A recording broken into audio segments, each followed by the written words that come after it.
What's up, y'all? Guess what? I'm hiding under the desk. For reasons. Who would like to guess the reason? Oh, hang on. I wanted to try and adjust the chat because it came out looking a little weird and pixely last time.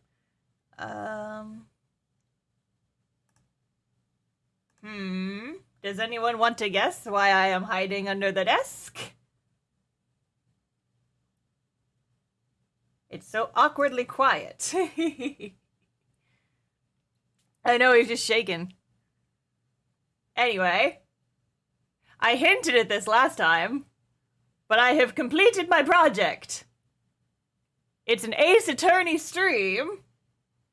Therefore, we have the attorney. Now we must be Ace. Purple! What up, everybody? I'm purple today. Purple! Purple, indeed. I'm purple. I'm purple. Here, I'll pan up so you can see a little bit more of the purple. Hello. I'm purple. I'm Ace color for Ace Attorney. Also, one more important thing. I can flap now. I figured out how to move my arms, so they're not just weird and static now. I can flap. Yay. Okay, I'm going back down behind the desk now. Yay! I was fucking around between streams, and now I am purple, and I can flap. You won't really be able to see the flapping, but you can imagine it in your mind's eye. Also, I will say hello to people now. Nugos9, hello. Artemis Series of Numbers, hello. Evgen Morenth, hello. And to all the lurkers out there, also hello. Hi, guys. What the heck is up? What the heck is up? It's time for more Ace turn. Who's ready? I'm ready. I keep doing double takes when I look at myself because it's like, wait, why am purple? Why is she purple? How did the purple happen? The purple is because I like purple. I would like to be a little bigger, actually. Nyahar. I know I'm blocking the chat a little bit, but it's fine. It's fine. It's fine. Don't even worry about it. Yeah. Okay, you guys, I'm going to take one more sip of my water, and then we can commence with the Ace Attorneys.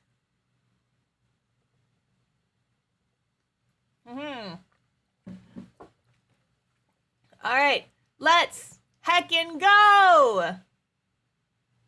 So where we left off last time, we were just introduced to all these frickin' punks, and now we're going to cross-examine them. And it's so awkward and quiet! Give me some music. Oh, Chris Wright, hello, welcome. I'm purple today. We saw the whole thing from start to finish, we did. Everything from the moment they went in the building. It was less than a minute after the Reaper had gone inside that we'd all heard a big bang. Seems to me that quick to talk is quick to walk. Gossip couldn't wait to go and see what had happened. I ran into the room and there he was, the Reaper, gun in hand, standing over the dead body. I was scared half to death, me, so I ran off to find a gobbler. A lot of sus stuff in those statements. If these witnesses were there the whole day and saw everything, who did they see going inside the building? Only the victim, Inspector Gregson, and the accused, Barrack von Zeeks. I've seen pictures of that Reaper in the paper. I know what he looks like. And just between us, folks love stories like this. I've made myself a tidy sum already. But wait, the room was just one of several flats in the building. Someone from another flat could have done it. All those flats on Fresno Street are unoccupied. Of course they are. They're small, damp, dirty, and expensive to boot. The room in which the inspector was found is the only property in the building that's currently leased. And we know that the leaseholder's name, don't we? It's Hugh Boone. The testimony the court has just heard would appear to leave little room for doubt. It leaves plenty of room to doubt, Judge. Becoming increasingly difficult to see how anyone other than the defendant could have committed the crime. No! Thank you for your candor, my lord. Counsel for the defense, you may proceed to cross-examine the witnesses. Yes, my lord. In a closed court like this without a jury, the judge is the only person whose opinion matters. I have to break down this testimony. Somehow. Let's go, bud.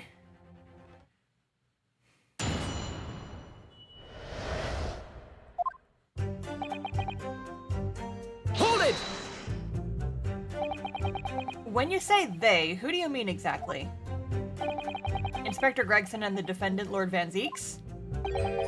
I suppose so. The likes of us don't know the names of the high and mighty. But I'll tell you one thing. It was the old Reaper that went in last, that's for sure and certain. Just behind Inspector Gregson? Did they arrive at the same time as each other? No, not at all. The first fellow must have gone inside a good 15 minutes before we heard the gunshot. The victim arrived 15 minutes before? Are you sure about that? Am I sure? Doesn't seem likely that I have a forgotten fellow with bright red hair like that, does it? Three. Yeah, his hair really was red, wasn't it? Redder than my flaming fireworks, even. That fiery red mop still burnt on the inside of my eyelids, it is. Wait a minute, you're saying the man was a redhead? Weren't you listening, chum? He was a redhead. And he had a big trunk with him as well. And where is that? But Inspector Gregson's hair isn't red, not by any stretch of the imagination. It seems likely that the person you saw wasn't in fact Inspector Gregson at all, but some other third party. No, I hate to break it to you, but the witnesses are correct. What? Come on, Rinosuke, you know about the hairpiece. Oh, there's the... I was wondering if we were ever going to get a photo of the body. Just have a look at this photograph of the victim taken at the scene. Yes, that's Inspector Gregson, all right. And a red hairpiece. Ah! Of course! We saw one on the floor when we investigated the scene, didn't we? I still refuse to believe that Inspector Gregson wore a hairpiece, though. So then why on earth would he have been wearing something like that? The color does seem to suit the man, one might say. In what way? The photograph will be submitted as evidence, please, counsel.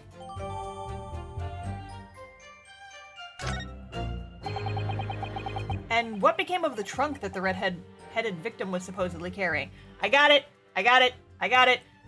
Gregson's body was in the trunk, and that's why he's all curled up in the photo, and so somebody with the red hairpiece walked in, deposited the body, took the little headpiece off, put it on Gregson, and then left out some other door or hid somewhere, took the trunk with him, that's why it wasn't at the crime scene. I got this shit on lock. Just wanted to say hi and also see you as a good figure to look up to because I suspect I might be Ace, so I wanted to let you know that you helped me. Oh, thank you so much, I'm so glad. Welcome to the Ace stream. Ace Attorney surrounded by fellow aces in the chat, yeehaw. I was informed that no trunk was found at the scene. So it just disappeared? What, you expect us to have been watching the building every second? Do you? We definitely saw him in the dock going in, though. No question about that. It was less than a minute after the Reaper had gone inside that we all heard a big bang. By which, presumably, you mean the gunshot. I sell these little things, don't I? How would I know what a gunshot sounds like? But I've always thought it probably sounds a bit like this, doesn't it? And you say that you heard the noise almost as soon as you saw the defendant enter the building? That's right. It was almost straight away. Bang! It went just like that. Well, he's the Reaper, isn't he? That's what the French call a fait accompli. I can't say French. Disclaimer up front. I cannot speak French. I cannot pronounce anything French. Why do they keep putting French in this game? When the Reaper's around, people are going in the ground. I mean, that's what he does, isn't it? I think we get the message. The Reaper couldn't allow the inspector to live after what he discovered his secret hideout. There can be no clearer motive for the crime. Yes. It's certainly an eminently credible motive. Great. At that point you ran inside, is that correct? Okay, so you guys, I have a hypothesis here. I was thinking about this between streams. I'm thinking. I think we might have this whole case backwards a little bit. By which I mean, so Reaper Man was, hang on, I can't look at this guy. He's too twitchy and distracting.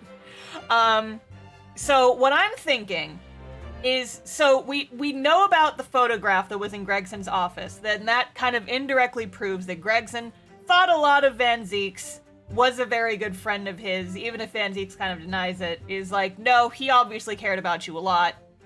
I think maybe, and wasn't it Gregson who originally told us about the situation with Van Ziek's brother?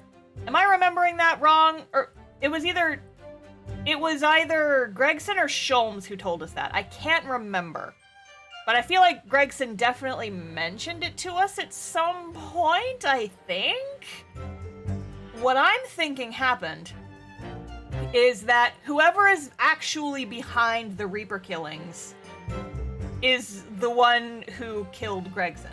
Because Gregson was looking into the Reaper killings specifically to figure out, okay, if Van Ziek's isn't the one doing it, then who is? And so he set up like this whole little thing. It was like, I'm gonna figure out who's doing all these Reaper killings, and then I can clear Von Ziek's name if we find out who really did it.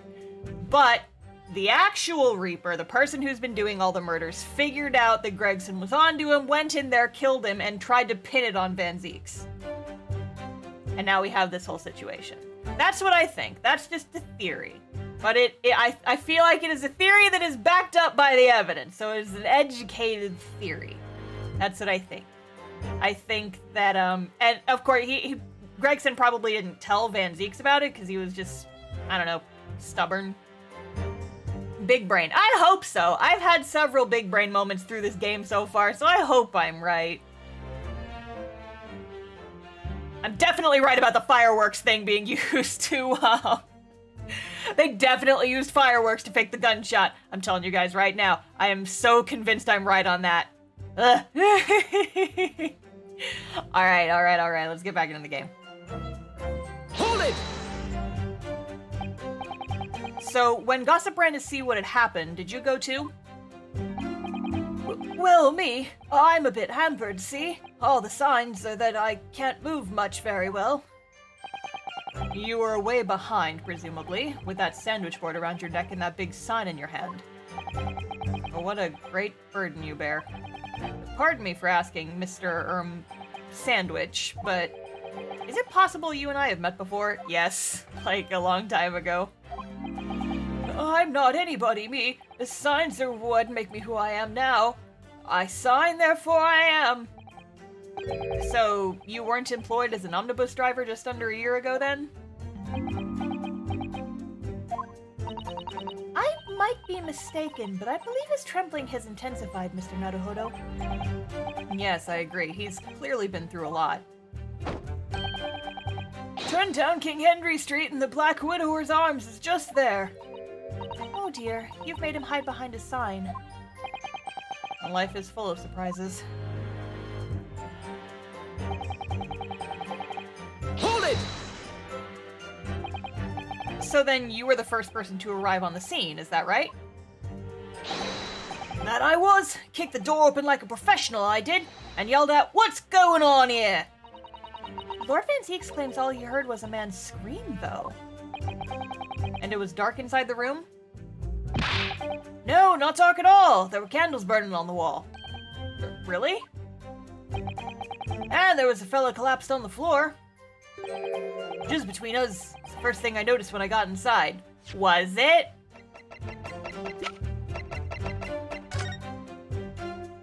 The door opens. He would have been behind the door. You wouldn't have seen shit unless you actually walked in. Gotcha. Gotcha, Beach. I see. Even though Lord Van Zieks claims not to have seen any such lights on the wall. Next thing I noticed was someone standing right beside the body. The accused, Beric von Zeeks. That's right, the pale-faced Reaper himself. I was a little shocked, I won't deny it, but I'm no lily-livered coward.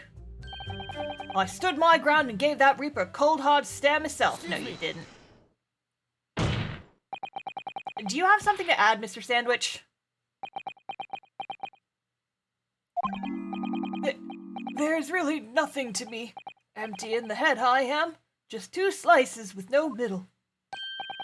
So I don't know what you could want with me. I think that maybe you just remembered something. Having heard Mr. Gossip lay a statement, I mean. What I think is, we're all nothings, really. We try to dress ourselves up as something else, but at the end of the day, we're all just street sellers. That's enough out of you, Sandwich. Keep your trap shut now. Unless you want us to make you into a real sandwich. When he saw the Reaper, he fell clean over on his backside. That's it. Oh, you rotten beggar. I told you to keep that a secret. He screamed, he did. Screamed and scrambled off on all 4s. That's what I wanted to say. Mr. Gossip, is this true? The floor was dead slippery, that's why. Found my hand in a filthy pool of blood, didn't I? Yuck. What, a pool of blood? Listen here. Even when I was sprawled on the floor, I still kept giving that Reaper a cold hard stare, and don't you forget it. Let's just go back a little. Did you say you got blood on your hand? I did. Happens to the best of us at times, doesn't it? So I was scared, so I slipped over. We can keep it a secret between us, can't we? No, Mr. Gossip. I'm gonna have to ask you to add that information to your formal testimony. Oh, if I must. GXP, thank you for the follow. Welcome to the Stream Squad. New star in the cup. Yay! Witness will amend his testimony to include the aforementioned details at once.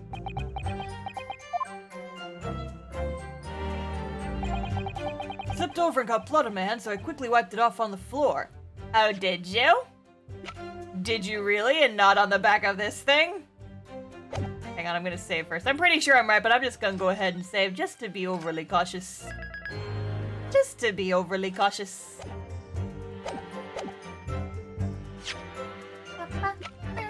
Objection! Yeah. Got him. So you wiped the blood from your hand on the floor of the room. Are you quite sure about that? Well, what else do you expect me to have done, eh? Does it really matter? Objection! The police found no such handprint on the floor during their investigations. What exactly is the defense asserting? If you listen, you'll find out. Prosecutor Asogi. Ooh, spicy. Certainly, there was no bloody handprint found on the floor. What are you trying to say? There was a handprint in blood left very clearly at the scene. On the back of this notice board. Yeah! Ah, yes, indeed. Indisputably a handprint in the distinctive color of blood. Ah, you're dead right! That's my right hand! I'd know it anywhere! Objection!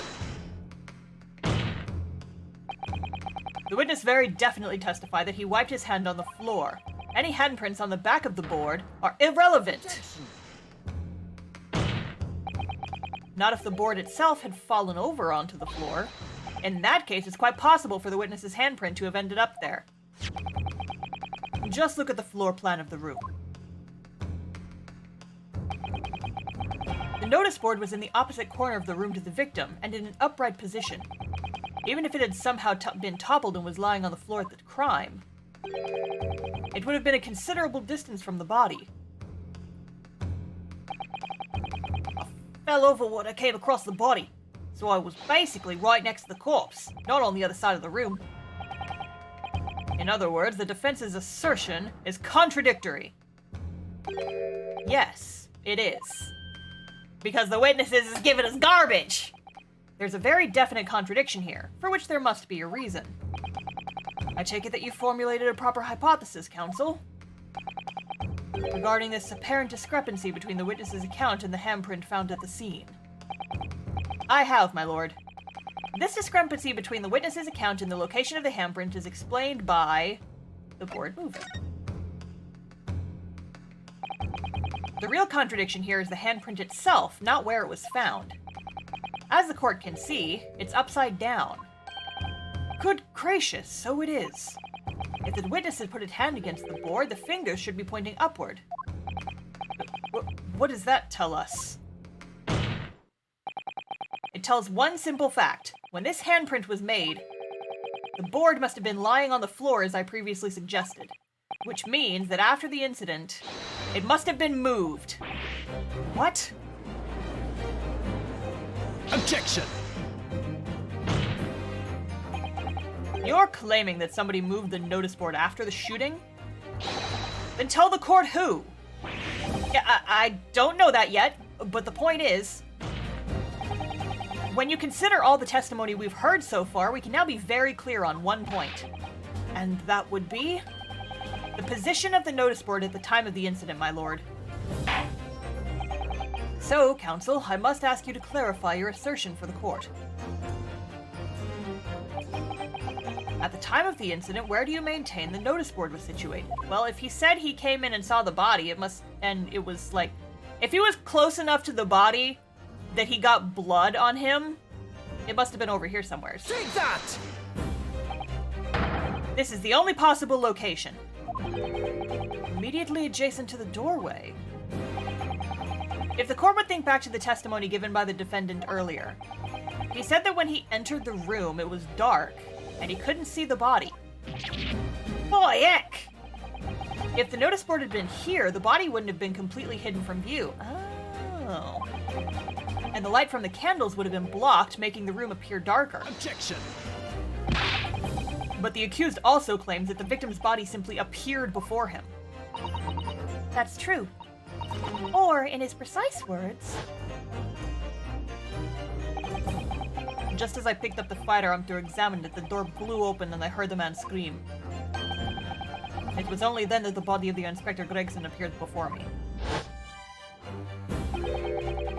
I don't know about calling it a scream, but he was talking about me and no mistake. Because it was me that kicked the door open. If you look again at the floor plan, consider what would happen if the door to the room was thrown open with force. It would have knocked the board over. Perfect. That can't... The door struck the notice board, knocking it over, and making the victim's body visible. Good gracious. My client has told nothing but the truth. He has simply described what he saw. Ugh.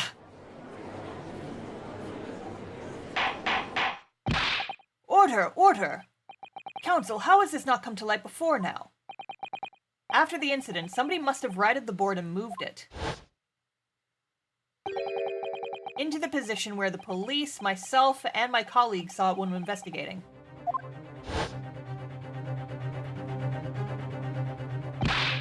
Witness, what have you to say for yourself? What? Me, my lord? You and your fellows were there at the scene before anybody else. It goes without saying that you must know something about the position of the notice board. The witnesses in the stand will testify again. You will each explain exactly what you did upon arriving at the scene of the crime. I almost thought that was the scream of the crime, but that's different. Stop looking over your glasses at me, I'll get the message. The judge's voice and this guy's voice are too similar. Oops.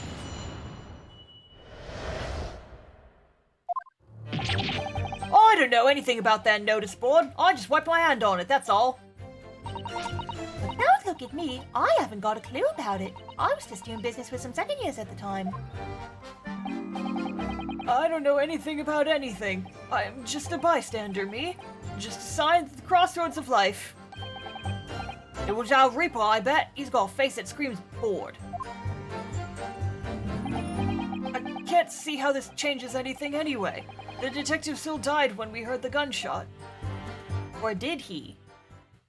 I'm telling you guys, body was brought in via the suitcase, dropped off, left there, and then some shit happen later.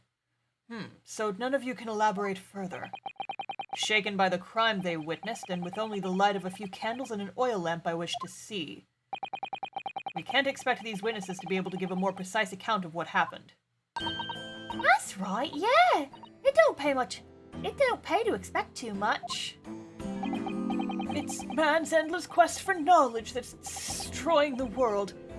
That's what I think. Do you? Really? In any case, as this testimony shows, even if the notice board was moved by somebody following the incident, it makes no difference. When the gunshot rang out, the accused was the only person at the scene. In short, the only person who could possibly have committed this crime is Barak von Zeeks. None of this wrangling over the board changes that simple fact. Quite so, quite so. Does the defense still wish to cross-examine the witnesses despite the circumstances? Obviously we do! Most certainly, my lord. Very well. Then you may proceed, counsel. His beard looks like mashed potatoes. Has anybody else ever noticed that? I've been thinking that like this entire game. The judge's beard looks like mashed potatoes. But I didn't say it because I thought it was dumb, but I guess I just couldn't hold it in any longer. He's got the potato beard. Looks very warm and soft. Like mashed potatoes.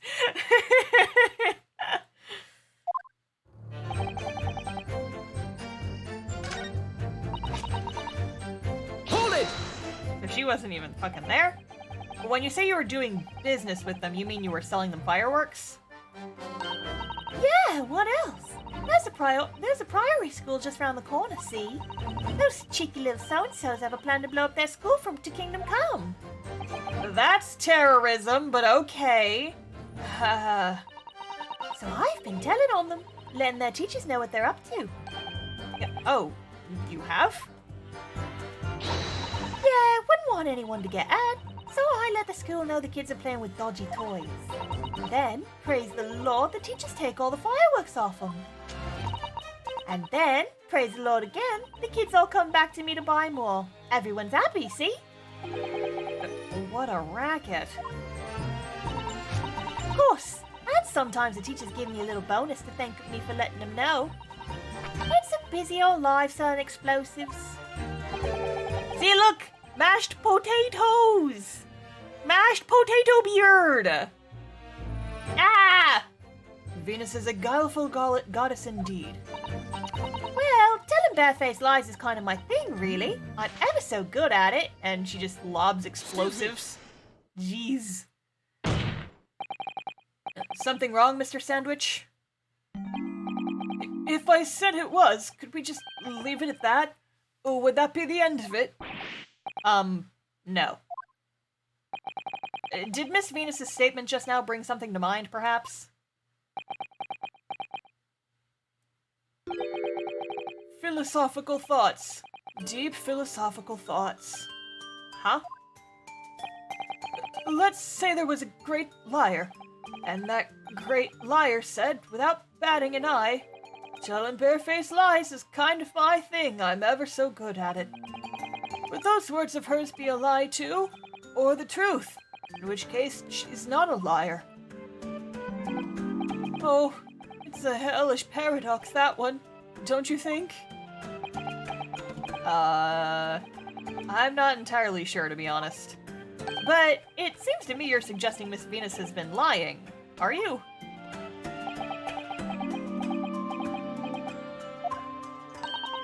What are you on about, old man? Trying to cause trouble, are you? Keep on like that. And I'll wrap your whole body in firecrackers and set them off. That'll give you something to tremble about. You have a startlingly disturbing mind behind that sweet and innocent face, young lady. So, Miss Venus has lied in her testimony. Is that what you're saying, Mr. Sandwich?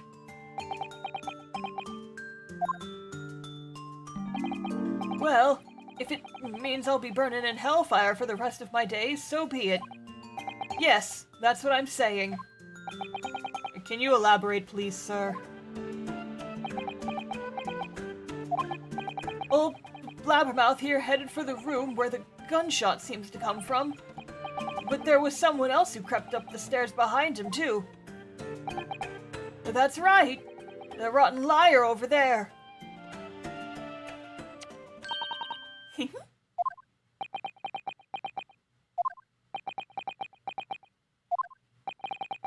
Do you mean to say that you did in fact betake yourself to the scene of the crime after all? What did I tell you, eh? I said I was good at telling barefaced lies, didn't I? Yes, you mentioned it.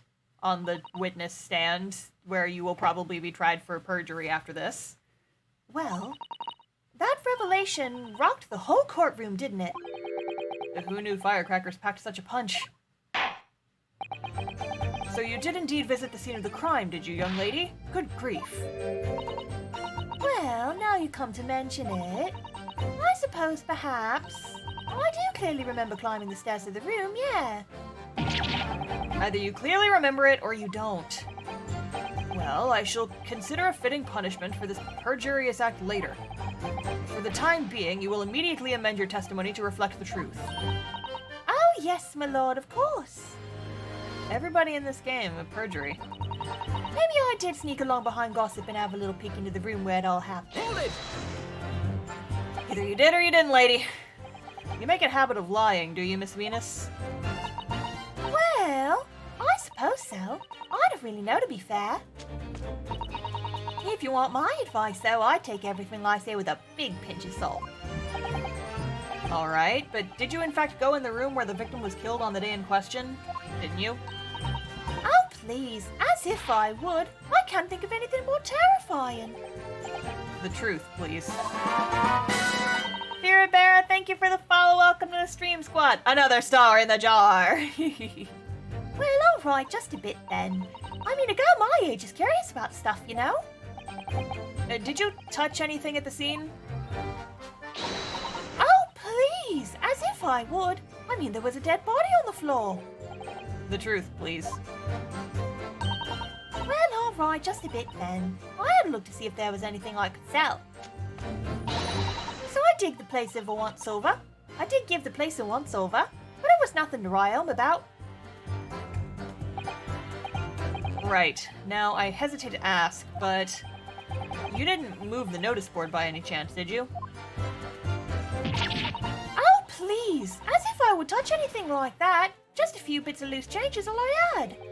The truth, please. Kazuma's so done with his bullshit. Me too. Well, alright then. I thought there might be something worth having underneath it. So I blasted the flippin' thing. Sorry, flipped the blasted thing. You're telling us that you did move that board? Oh, he angry. I think that did slip out, didn't it? What? You daft bumpet! I don't believe it. The girl doesn't think. So, did you find anything then? It's something that you might have taken, perhaps? To sell? Oh, please. I should be so lucky. The truth now! Get him, Kazuma, get him. I might have found this old pocket watch under the notice board, I suppose. But a bit of junk like this can't be worth much if you ask. Gina! So it was you, was it? You're the one what took it. Gina? Young lady, may I remind you where you are? That watch there. That was a present to Inspector Gregson from the yard for a big case he solved 10 years ago. The professor case, no doubt. Boss used it to wind it up every evening without fail when he was waiting for his grub to come at the pub. I see. I swiped it off him once and blimey, he was upset. He gave me a right earful. Said he hadn't missed a day in the last 10 years polishing it and winding it. Meant the world to him, that watch did. No, possibly not the best thing to go diving for, then. It's not all that, though. I took it to Jabez's that night to ask how much it was worth, but the old dealer wouldn't touch it. Wouldn't give me a penny for it. Said it wasn't working. Knocked about and worthless, he called it. Ah, I knew I should have lifted it. Which would mean that Gregson was dead for a while. That watch must be submitted as evidence at once. Oh, please. Just so long as you promise to give it back when we're done. Like hell. Not a chance. I'll swipe it from you if you try to get your grubby little mitts on it again. That's enough. Hand the watch to the bailiff forthwith. Now, children, watch your manners. Good lord. The glass appears to be broken. More than likely, it shattered when the inspector was shot. It doesn't tick anymore either. Which is why Jabez didn't want it. What a waste, eh? Yes, indeed. It appears to have stopped at the hour of 5. Exactly when the gunshot was heard then. Which supports the prosecution's claim, of course.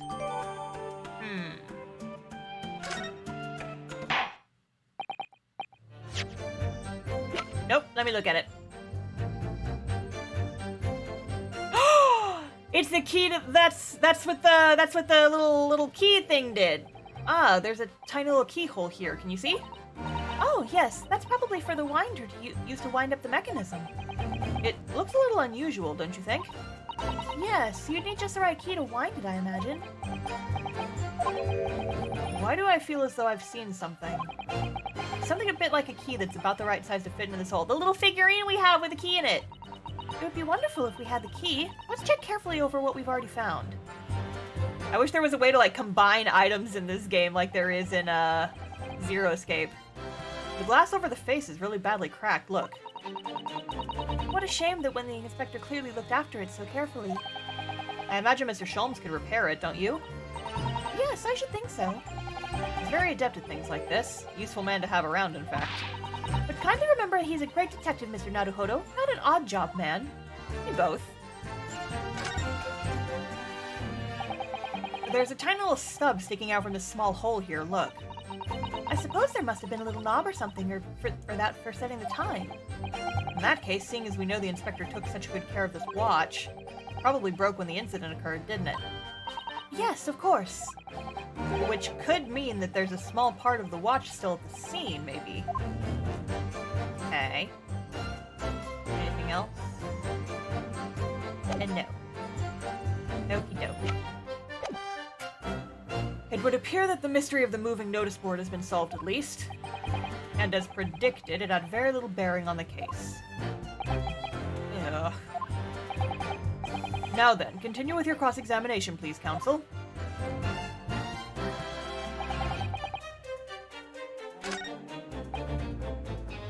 Hold it! What exactly do you mean by that? Oh, come on now, don't tell us you've not noticed. Looks like he hates everything in the world, that fella. But not notice boards, they're the one thing he likes. You can see it in his eyes. I can't say I'd ever noticed. I'll tell you one thing for free, though. I never took my eyes off that man on the floor, or off the Reaper, not for a second. Sorry? Well, I was that scared I couldn't. You never know what a fiend like that might do if you look away, do you? If you didn't take your eyes off the defendant, you should have been able to confirm categorically whether or not he was the one who moved the notice board. Aye, that I can. The Reaper did nothing of the sort. I can swear to that. I couldn't have missed it, even if he'd heaved the thing upright again and dragged it over into the corner. Blah, blah, blah, blah, blah, blah, head up. Right. Glad we've cleared that up. What happened to the face that screams bored? I feel your pain, Kazuma. Hold it! It was 5 o'clock in the afternoon that you all heard the loud bang, wasn't it? Maybe the notice board fell over, or maybe it didn't. Maybe I fell over, or maybe I didn't. But the Reaper's fate is sealed either way. It's that gunshot we all heard. So your fate's sealed too. And my fate? That's right. The defense is fated to lose. And the prosecution to win. Oh, get off your high horse, Kazuma. In other words, it all hinges on that single gunshot. So if I could just find some problem with that part of their story. It may be possible to change all our fates. Of course, none of that changes the fact that I heard what I heard, does it? Okay. Not much to go on. As you pointed out, Mr. Naruhodo, there's no question that the notice board was moved, so somebody must have done it. But it did happen after the event, so maybe Kazuma is right and it's not relevant to the case. But it seems to have been deliberately positioned so as to hide the body from view. So I feel sure that there's some deeper significance to all of this. Yes, I know what you mean. I have no doubt there are more clues to be uncovered. Oh, you're on the right track, I can feel it. So I follow your instincts. Alright then. Alright, so the only thing we haven't pressed is that middle statement. Because it didn't seem important, but because it doesn't seem important, it's probably going to be the one we need. But you did go see what had happened in the room, didn't you? Fresno Street is my whole world. It's all I know, and I know all of it. I have to make it my business to know if I want to hold my sign up high. So you did go see what had happened? It's not the destination that's important. It's how you get there, isn't it? And did you notice the notice board in the room? If you think about it, we're both the same species, aren't we? Both different members of the sign family. So if I'd spotted it, I might have tried to trip it up out of a sense of rivalry, I admit. Now, someone really needs to tell you that you're Homo sapiens, not Homo sighty. Does that mean you didn't notice the board? I can only repeat what I said before. I don't know anything about anything. I'm just a bystander, me. Just a sign at the crossroads of life. In which case, just who was responsible for moving the notice board?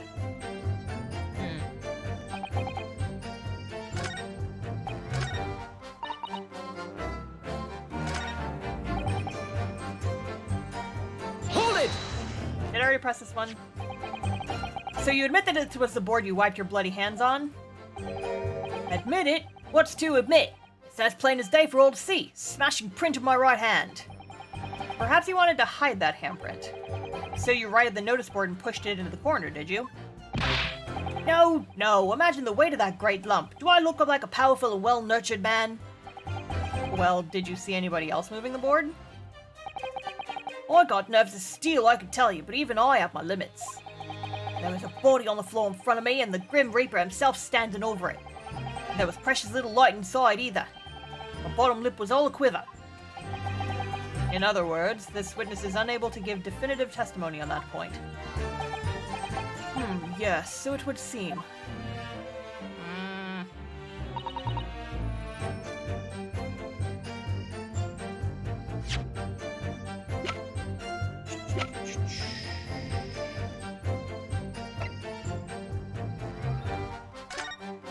I never actually examined these, did I? Is there even anything? Diffuse. Have you had an idea, Mr. Naruhodo? You're staring at the end of the string of fireworks. Sorry, it's just that it's the Venus special. I was wondering what 600 pence worth of fireworks would sound like.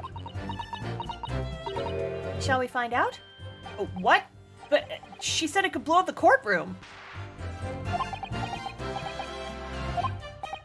Alright, that was a fairly sizable bang. My ears are still ringing, Mr. Naruhodo. It sounded almost exactly like... Like a fucking gunshot? Yeah, there we go, that's what we needed.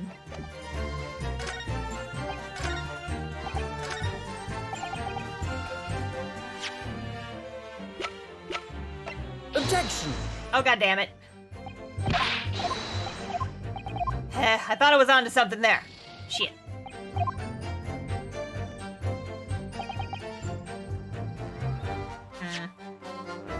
Gonna just save real quick. Before I go throwing anywhere else. any other stuff around. Detective still died when we heard the gunshot.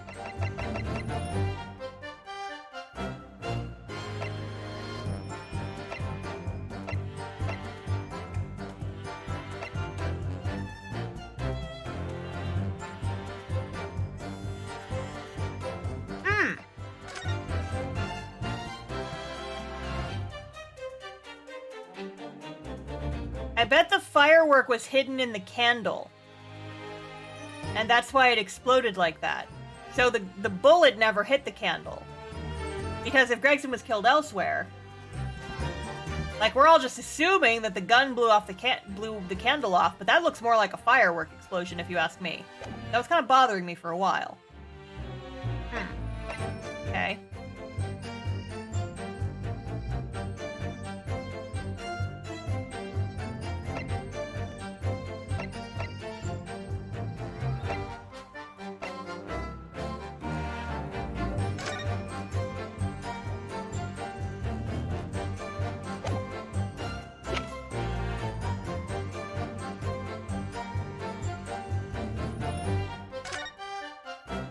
Yeah, it's still set to 5.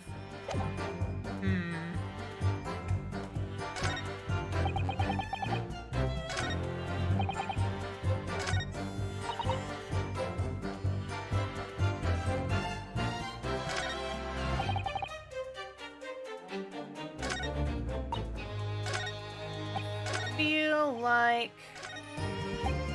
Oh, wait, shit. I feel like it's probably that last one.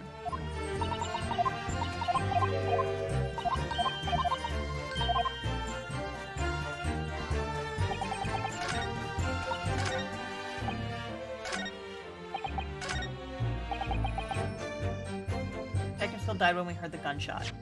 But you... fireworks! But we already presented the fireworks and that wasn't it.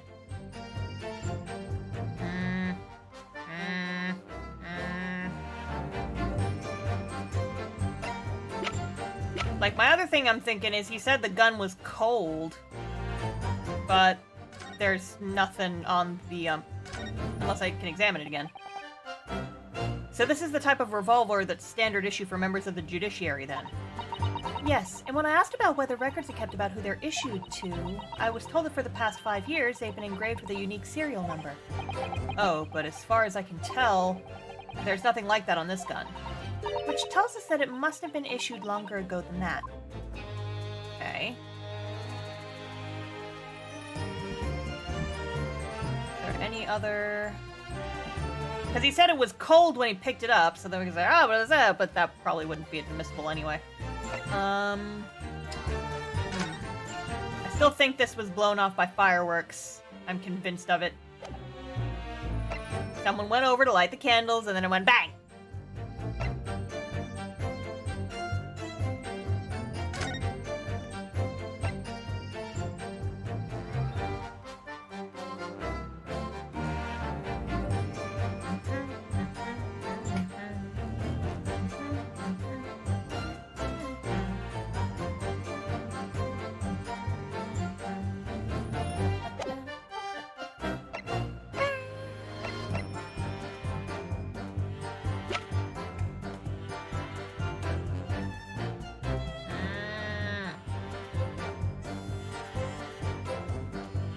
Objection! Nope, not that either. I was thinking maybe like, oh,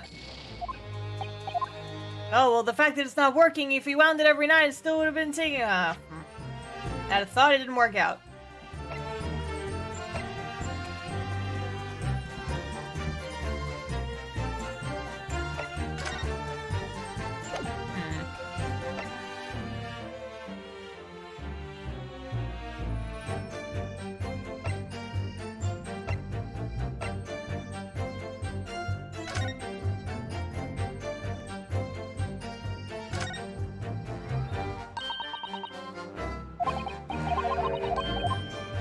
Look at this.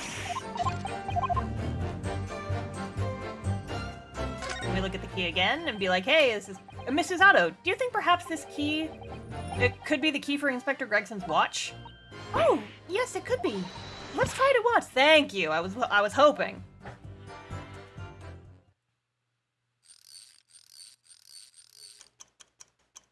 Ah, I knew it, a perfect fit. And look, the inspector's watch has started going again. Ah, so it has obviously just not been wound up, that's all. Because he was killed longer ago than... Because that would mean he didn't wind it the night before, which means that he was dead the night before, so he's been dead for a while. So we did have to present the watch on that last statement, it's just we had to see this first. What is it, Miss Usato? Well, if the watch isn't actually broken after all, I have a feeling it could have profound implications. She's deep in thought now. Perhaps I'd better start thinking deeply too. There we go! And that's the last one, and now we present that. Boom. There we go. I'm afraid that's not necessarily the case. Oh? At the scene, we found this key to the winder of the inspector's pocket watch. A key? And having wound the pocket watch, we discovered that it in fact still works. You see, the watch didn't stop because it was broken at all.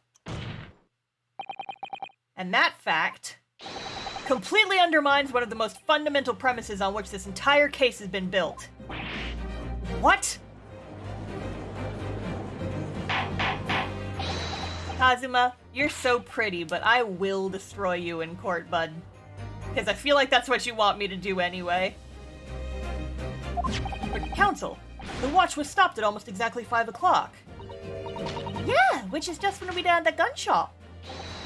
It is exactly the hour. The time that was showing on the watch tells us nothing other than when it was wound down. It's merely a coincidence that it happened to be at 5 o'clock. Objection. Or rather, it was set afterwards and then the little winder was snapped off. Even if that's true. The 3 witnesses here all heard the gunshot at 5 o'clock. That's obviously when this crime was committed. Objection. No, that doesn't hold. Why not? Recall what Inspector Lestrade said only moments ago. Horse used to wind it up every evening without fail when he was waiting for his grub to come at the pub. He said he hadn't missed a day in the last 10 years polishing it and winding it. It meant the world to him, that watch did. The victim was in the habit of winding his watch once a day, in the evening. We can reasonably assume, therefore, that he wound the timepiece on the evening before he died as well. Yes, that would be entirely reasonable. Counterspell, counterspell! But if that's the case, you wouldn't expect the watch to have completely wound down by 5 o'clock the following day. Oh, Well, how do you explain it then?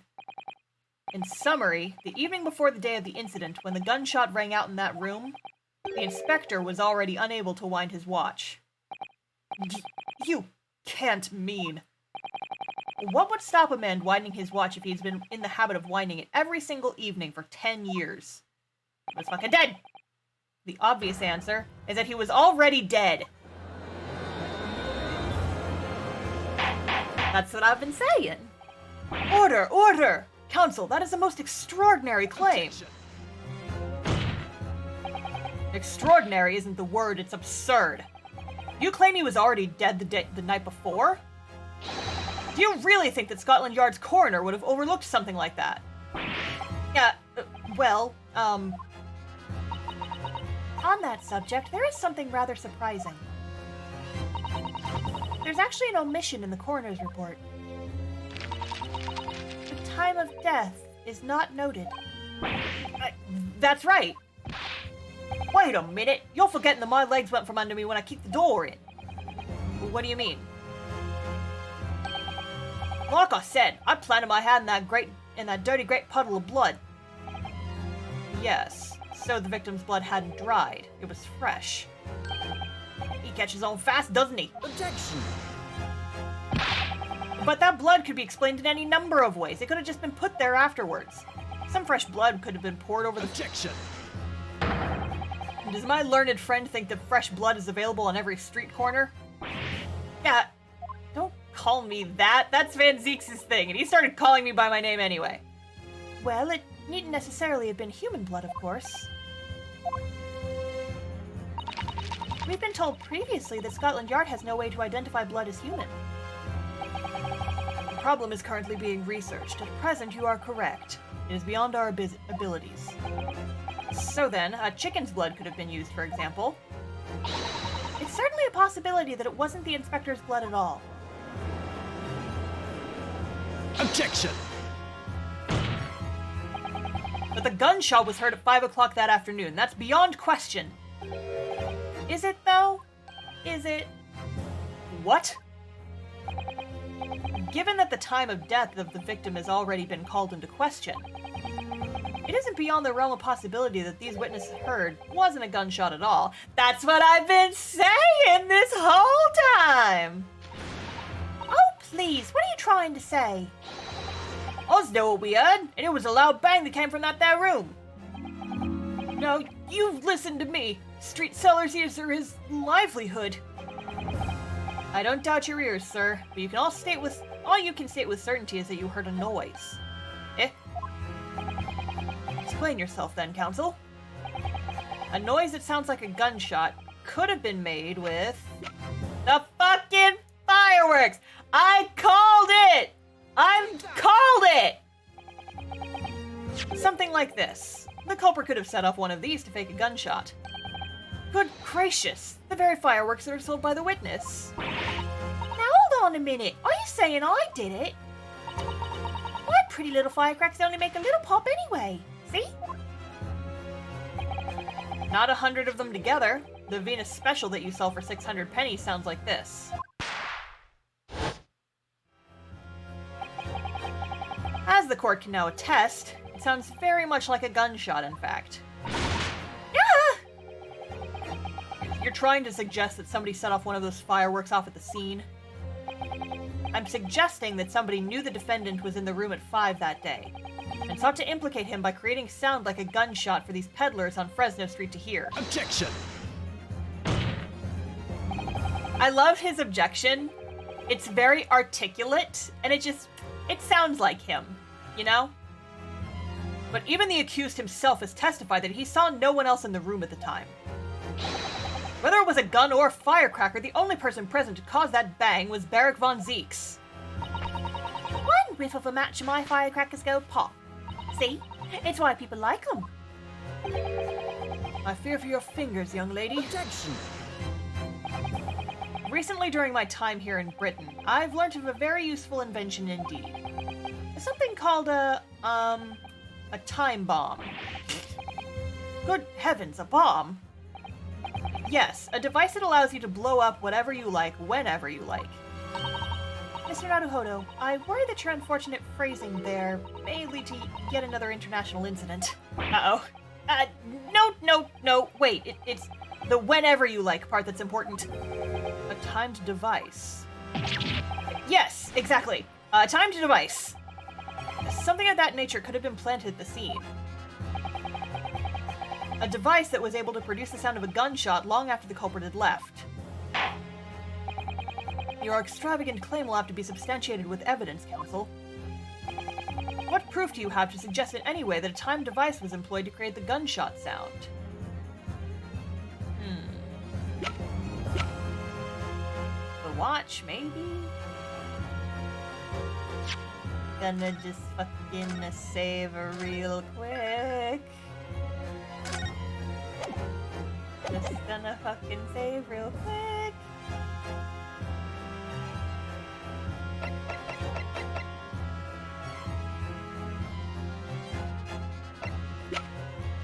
Because, like, I'm still convinced that there was a firecracker inside of one of the candles.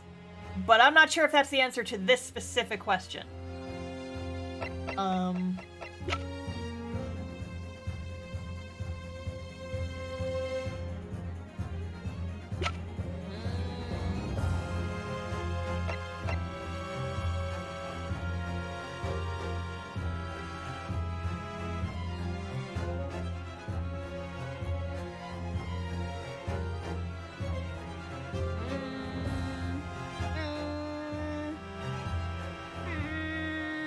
Thinking.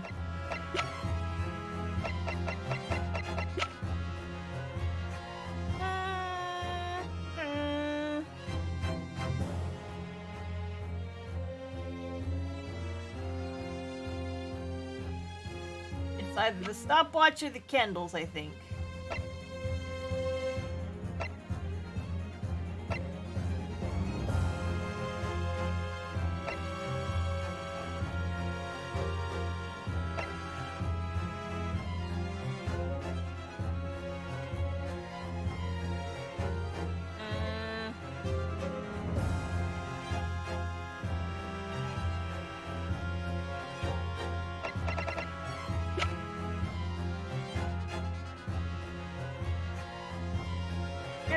I'm gonna go with this one. If it's not this one, I think it's the candles. You're suggesting this could have been used as some sort of time delay device? I did think so, my lord. But it's becoming increasingly clear you've all been very misguided here. Objection. Yes, by you. Oof. Okay, fine. Then it was the candles then, I think. Take that! Okay, hang on. I'm gonna load my save. Gonna load my save so I don't lose that health. I knew it was one or the other! But I couldn't be sure exactly which one. You guys all heard me say it. Take that! That's all I'm saying. As the court has already discussed, the tip of one of the candles in this candelabrum has been blown off. Indeed, because it was struck by the bullet which presumably passed through the victim. I don't think that's possible, my lord. Not possible? Why? Because of the scorching. Exactly, I always thought that was weird. A bullet wouldn't do that. There are gunpowder scorch marks clearly visible on the broken candle. There are? Goodness, yes, but is it not the case that there was also scorching on the victim around the bullet entry wound? That's right, there was. But as we heard earlier, scorching like that only occurs when the target is at very close range, a matter of centimeters from the gun. Ah. Which means that the scorching on the candle can't possibly be the result of a gunshot. You're suggesting it came from the fireworks? How can that be, eh?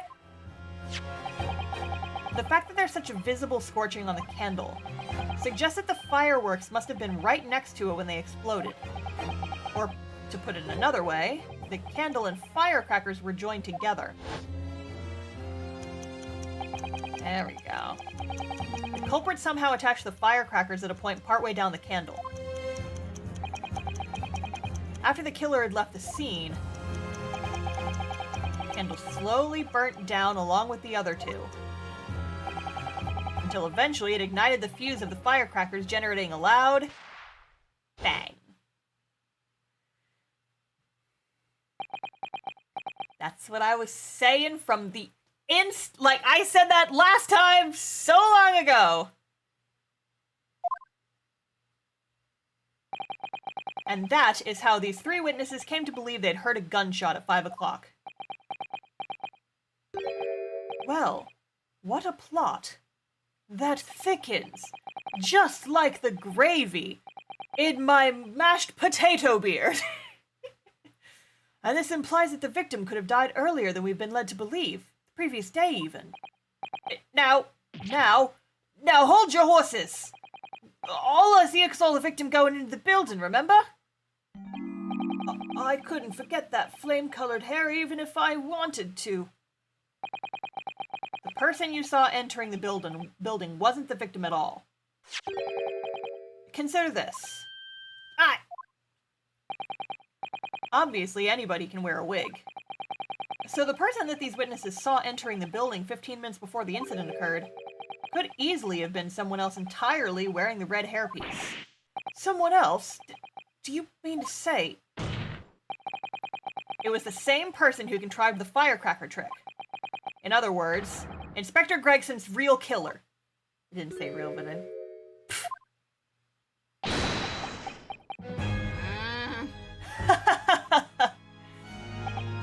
Oh, very impressive, Ryunosuke Naruhodo. Hey, Kazuma? I'm really quite amazed you've come this far. But after all, wasn't I the one who told you that you had all the makings of a great defense lawyer? Okay, is he negging me or is he being genuine here? I also noted the lack of a time of death in this report, a stark omission. But as far as I'm concerned, this whole country's justice system leaves a lot to be desired. Look at that perfect posture and the arch in his back. Order, order, order! Prosecutor Asogi, what on earth do you mean by that statement? I mean what I said, Your Honor, this country's in shambles. I hear that many of the leading members of Britain's judiciary are present to observe this trial today. So we cannot allow even the slightest doubt to be overlooked. The defense's assertion about the time of death based on the victim's stopped watch is just conjecture. But, while the possibility exists that my learned friend may be correct, we have a duty to explore it. Well, certainly, I would agree with you. And what immediately comes to mind is, of course, what was Inspector Gregson doing and where did he go on the day before the incident? Do you know? The inspector always carried out his investigative work alone. His movements were treated as confidential within Scotland Yard. Even within the Yard. However, considering the evidence we've been presented with so far, I'd say it's fairly apparent what case the man was pursuing. Wouldn't you, my learned friend? I do have a feeling about what case he might have been investigating.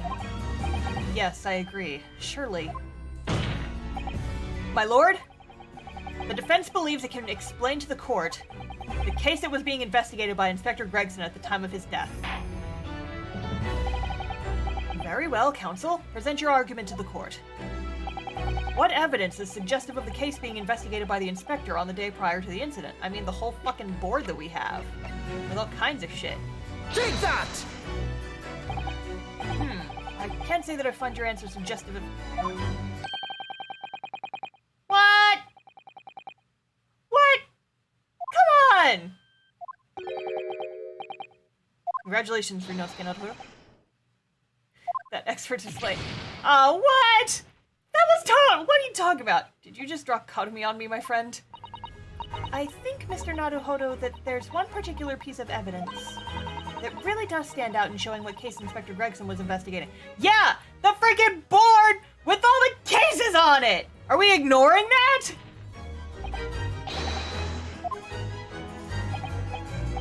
Yeah. Oh. The fucking redhead shit?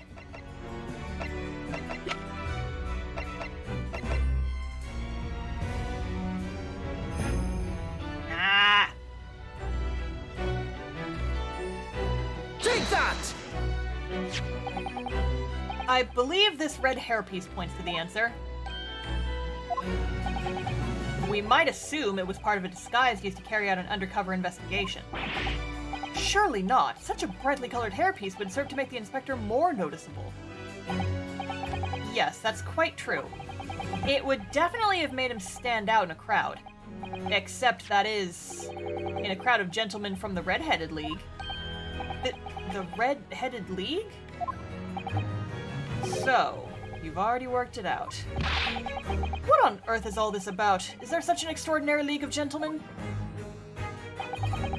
The Red-Headed League is currently under investigation for a grand deception. A deception of what nature, Counsel? They've been targeted red-headed men across all of London and tricking them out of sums of money. 2 men were arrested for the misdemeanor only yesterday, in fact. My lord, the defense calls for those 2 men to be summoned at once. 2 redheads.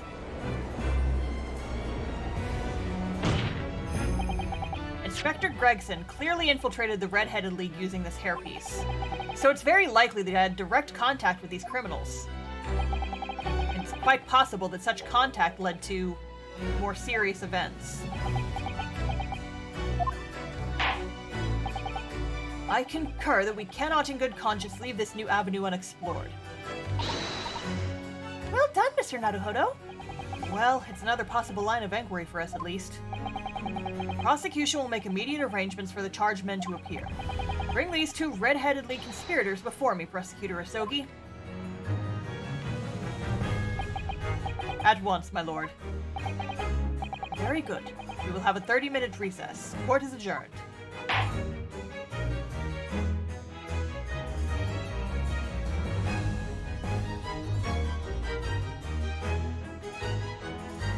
fucking jam.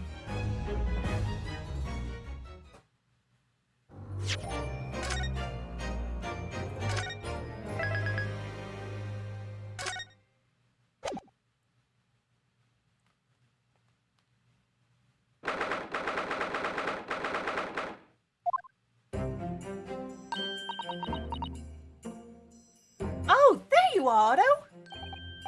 What kept you, my dear fellow? Look at these two being cute. Hello, Mr. Sholmes. Gina? You're sure about what you said in there? The boss, you know, actually died the day before? Pretty odd to swallow. Yes, I was shocked by the revelation too, Gina. As was I. Possibly more shocked than both of you. It's not a competition, Mr. Sholmes. But I was more shocked than all of you put together. This is the autopsy report in question, isn't it? Yes, it's strange that there's no time of death noted. I suppose there's a simple explanation, or perhaps it was a deliberate omission. Oh dear, if it was deliberate, it puts me in the mind of the last case we worked on, and Dr. Scythe. I know. Anyway, it seems that on the day before Lord Van Zeeks discovered his body, Inspector Gregson was investigating the Red-Headed League. So perhaps something happened with them. Come to think of it. You had trouble with those League men too, didn't you, Mr. Sholmes? You were taken in by their trick. No. Naturally, I wasn't taken in, as you put it. My sleuthhound interest was merely piqued slightly by the rare scent of a weekly £4 income. And that scent masked the underlying scent of deception, I suppose. The two criminals in question are the pair we saw being arrested yesterday, aren't they? In Mr. Sholmes' suite, I mean. That's right, Sears. And it was me what took 'em in. Thanks to a tip-off by a good law-abiding citizen. Indeed, yours truly. So it's going to be that pair in the witness stand next, is it? I'm gonna have to do their fucking accents. Gah! Something doesn't quite make sense to me, though. The day before Inspector Gregson was found, you hadn't had trouble with the Red-Headed League yet, had you? Why would the inspector have been investigating them? Well, the likely explanation would be the Gregson's own sleuthhound interest was piqued by the rare scent of a weekly £4 income. Jeez. Don't tar him with the same brush as you, Sholmes. Yes, well... And then there's the whole issue of Inspector Gregson being investigated by Lord Van Zeeks for some reason. The Reaper, the Red-Headed League, Inspector Gregson, Lord Van Zeeks, and Kazuma. I feel as though he knew we'd arrive at this point somehow. Gosh, I think you're right. What's he really trying to achieve here today? All the answers will soon be revealed. Observe the time, my dear fellow. This recess will be over very shortly. Yes, you're right. Kazuma was determined that he should be the one prosecute this trial. And he was determined that I should take the defense. Just what is it that he's hoping to make me see, I wonder? I get the feeling we're a long way from the end of this trial yet. Are you ready then, Miss Usato? Yes! Let's fucking go! Is this an elaborate courting ritual by Kazuma? That's kind of what I'm thinking!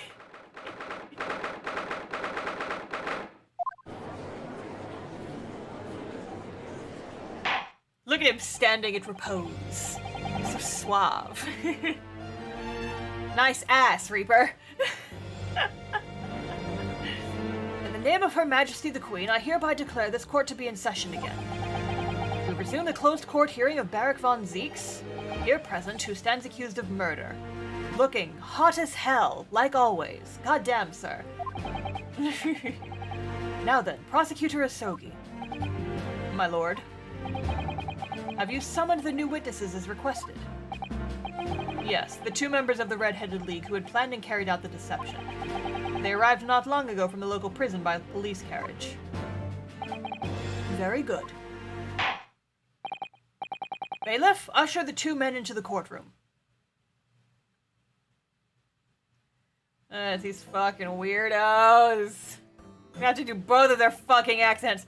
I'm going to apologize up front for some of the voices that are going to come out to me today because I don't know how to do French or Italian. Fuck. These two men are currently being held by the police on suspicion of attempted extortion. You may omit your occupations, but state your names now for the court. I am Fabienne de Rousseau, A descendant of the great Rousseau family from Nice and France. and my name is Peppino de Rossi. Like pepperoni? I am the third son of the great Familia de Rossi, the landowners from Napoli. The two men first became acquainted at a boarding school for European nobility. Those who graduate from Temzik are the future leaders of Europe. But, do you have any idea how boring it is to be born with noble blood? Allo, I make it my mission to get the better of the world by employing the little gray cells of my brain. That is all I am trying to do, huh? So, that's the only reason for this whole grand deception you've been carrying out? Oui, you could say that. Not bad, eh? He has the grand ideals, but the petty plans. This strange combination is a charm of the Hilarious brothers! Oy! Si capo?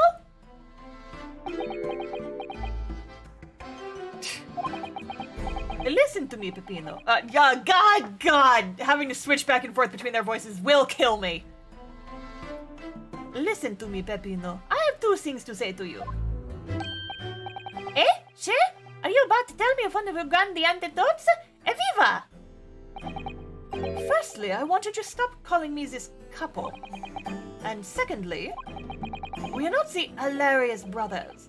This is serious business.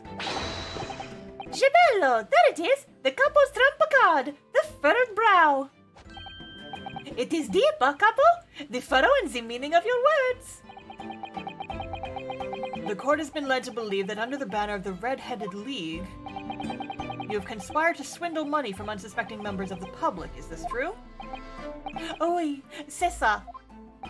I apologize again for my inability to pronounce things in French. And what exactly was the nature of this deception by which you planned to defraud? Hello, I will explain it. No, couple, leave it to me. As you see, we both have the vivid red hair, no? At school, we will teach for this without pity. Oh God, their accents are merging together! Fuck! I can't do this! God, just do Mario. Just do Mario. The capo here, he has many times behind the schoolhouse, crying like the Trevi fountain. Where's those dogs? One day the world will respect us redheads. Every night he would bury his head in the pile and weep for injustice. C'est bien, Peppino, enough. I will explain the rest. The first step was the newspaper advertisement. About 1 week before the plan was put into operation, we enlisted the same notice in every paper in London. Oh God, this is just accent soup. I'm sorry! Yes, we saw that notice. It was this one, I believe, entitled To the Red-Headed League. Oui, c'est ça. I am honored that you have seen it. It states that the only condition for joining the League is having flame-colored hair, and that if you satisfy the interview panel and are admitted into the League, you could receive a weekly income of £4. On the date specified, red-headed hopefuls gathered in droves at a park specified in the advertisement, and from each person present, this pair took an application fee of 5 shillings. And with the money to France, it was a plan most elegant, no? No, it was most dishonorable. But to be frank, I'm stunned anybody who was foolish enough to be taken in by such an obvious trick. The prank was described by one witness as choked with red-headed folk like Coster's orange barrow. And the day on which all these men gathered to apply was the day before the victim was discovered. Crucially, these two men spoke face to face with every single person present that day. Oui, I have seen more red-headed people in one day than I will see in the rest of my life. See! And now every time I see the capoeira, I feel sick to my stomach. Anyway, why have we been summoned here today? Sorry? The date for our trial is not until tomorrow, I was told. Naturally, neither of these men have been told any details about this trial. They've only been shown this photograph. Very good. So, Mr. De Rosso and Mr. De Rossi will now give your formal testimony for the court on the subject of the gentleman pictured in this photograph. Of course, we are always ready to help with the law. I'm changing his voice to be lower so that I don't mix their accents when switching back and forth between them. I can't keep doing this shit. Can't get over how it looks like Cosmo's man-teeters are always about to burst out of his shirt. They are powerful and cannot be contained. We had more than 1,000 red-headed people assemble in the park on Lime Street that day. I don't recall seeing the man in this photograph, Capo? No, I don't remember him. Obviously he is dead now, but I assure you he was not in the park. Allora, this victim has nothing to do with us. You have a lot to answer for, Peppino. It is your fault that we got caught in the first place. You've given sworn testimony that this man in the photograph was not present. Can you be certain? Oui. I am quite certain. We did not interview this man. Nobody looking at this crime came to the park. This I can promise. It must be noted that you have been arrested for a grand deception, however. Accordingly, this court has little confidence in your assurances. Oof! With this attitude, we get nowhere, huh? Hydrate. Sip time.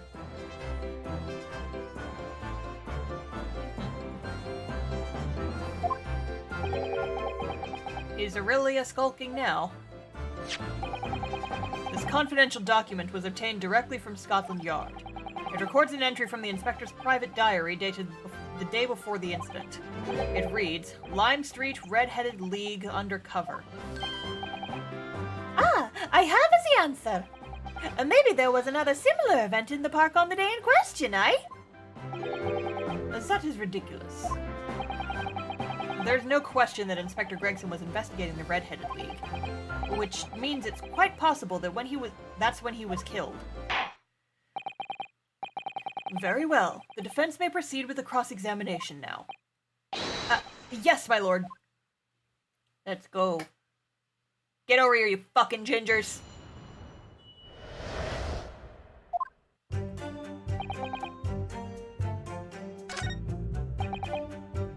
Hold it!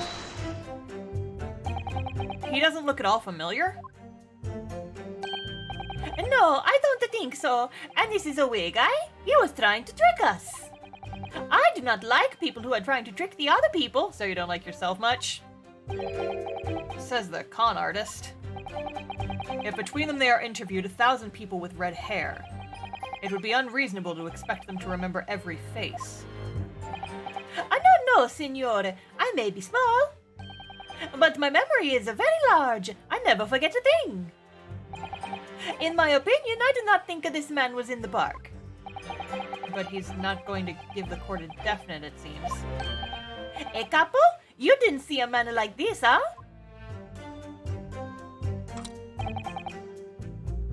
Hold it! But according to what you've said, you spoke with 1,000 or more people that day. Oui, that's true. My eyes were burning by the end of the day. Surely then you can't actually remember every single face. How are you so certain that this particular man wasn't present? Normally the red hair is very distinctive, eh?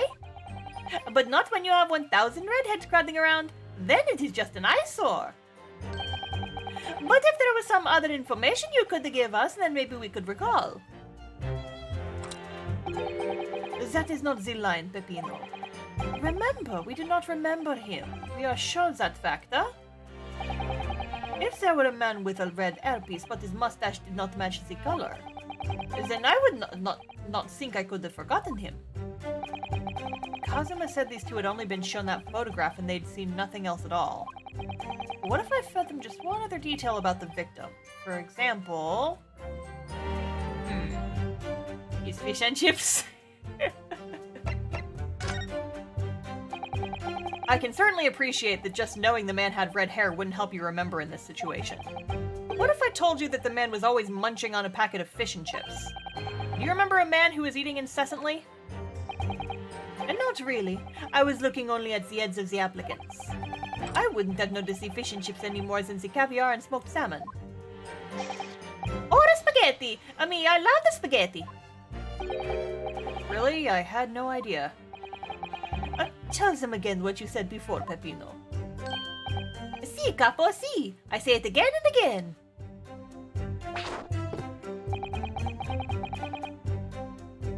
This victim has nothing to do with us. I'm gonna try the rest of those answers. Just to be sure. Whee! Skipping around.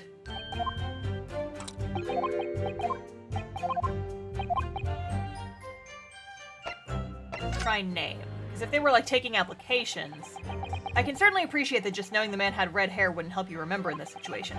What if I told you that the man's name was Gregson? The man in the photograph is a Monsieur Gregson? Yes. Names, they are boring. I do not listen to any of them. Oh. It was not a real interview, huh? It was just for show. Why would I remember the names? Okay, then if there's anything there, it's probably that he was a freaking cop. That's right. This changes nothing. The man in the photograph was not there, and we have already said. I see.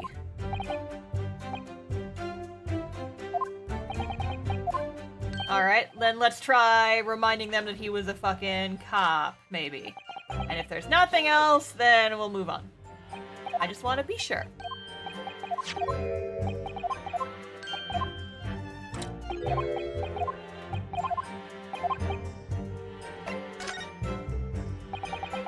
Certainly appreciate it.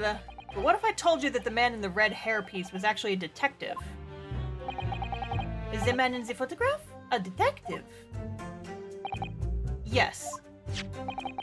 It would appear he found your notice in the paper suspicious and decided to investigate incognito. Sorry, but this changes nothing. Ah ha ha ha! Gotcha! Excuse me. Gotcha, Beach. Something to add, Mr. De Rossi? She? See, I am always adding something. Parmesan, olive oil, pepper. What I mean is, did you not agree with your friend's last remark by any chance? Eh? What did he just say? About the detective? Yes, that. Keep your mouth shut, Peppino. You have said enough already. But why, Capo? What is the problem? There was a man who said, I am an inspector from the Scotland Yard. What? Good Lord. Order, order, order. Explain this volte-face in your testimony, witness. It's simple. A man who was at the bar said to us that he was inspector. There was no such man. Why die? What are you saying, Capo? Have you forgotten, I have forgotten nothing. Nobody like this came to the park. Basta, Capo, basta. You beat me at the many things, but not two. The memory and the meals. Like I said, when it is time to eat the pasta, no one is faster. But you are inferior to me in every other way, so shut up. Objection. Damn.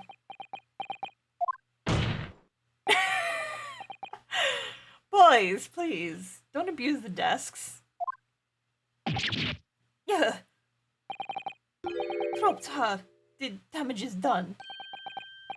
Indeed it is, sir. Oui, there was a man who came to the park and said he was an inspector from Scotland Yard. However, he looked nothing like the man in the photograph. He was someone else. How can you be so sure? Because, to start with, his face was completely different. See, it's true. A man who came was a younger.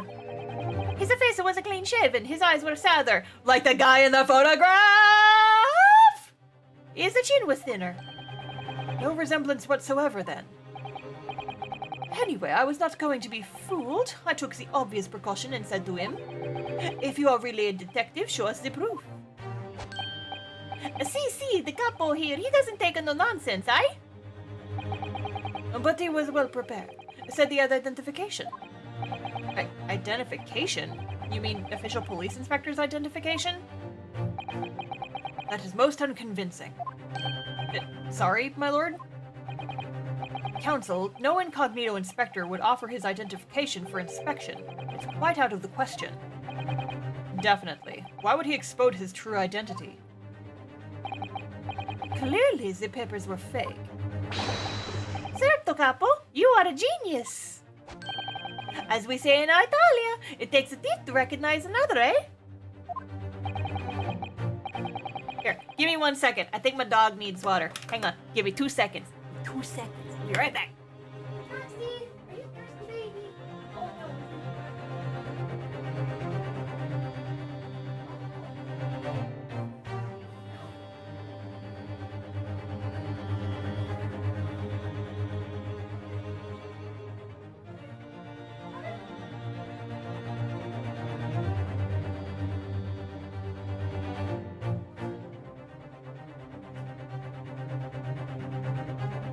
Okay, I'm back. Okay, I'm back. Okay, I'm back. I'm back. And what happened after he announced you as a detective? He became very annoying. He said, "You are under investigation."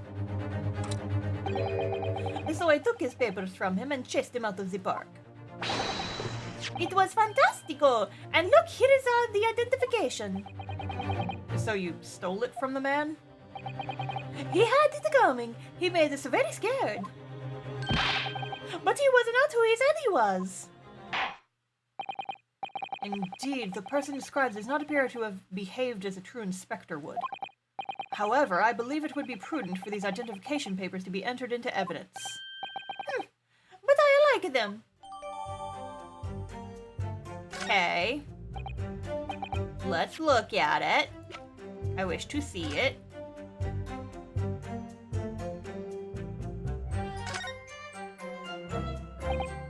Well, I suppose we should see what this inspector's identification looks like inside.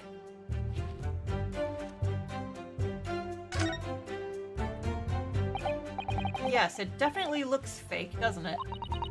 Out of interest, what name is given? Probably just something plucked out of the air. It's Tobias Gregson. Wait, what? This Scotland Yard insignia looks genuine to me. But how? And the department and identification number details are all correct as well. At least one of you know those. Do you mean to say... I know it seems incredible, but yes. I think this is a genuine identification book issued by Scotland Yard. But that's unbelievable! This is a real thing after all? Shit. I stole Gregson's shit. Is there anything else? Anything else? Anything else? Anything else? Anything else? I don't think so. No. Now, let us return to the witness's testimony.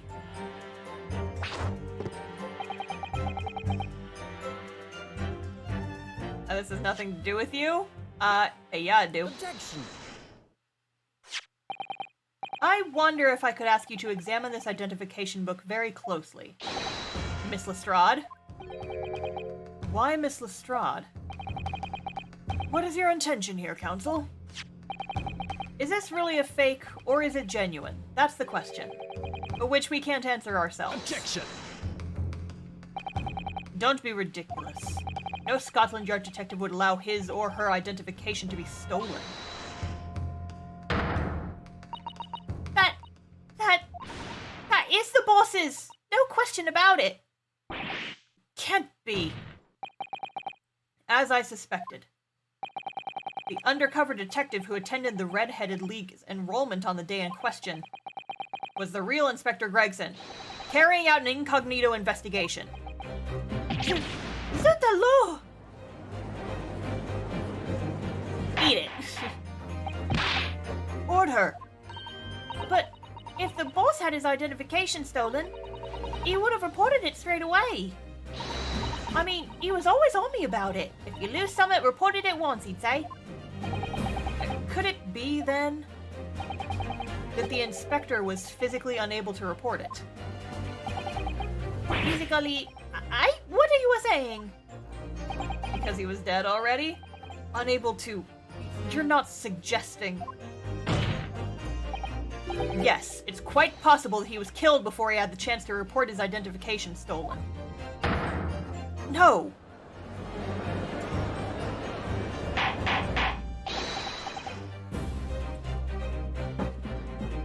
Order, order, order! The defense posits that the victim was killed the day before his body was discovered at a different location. Do you two have anything to say about that?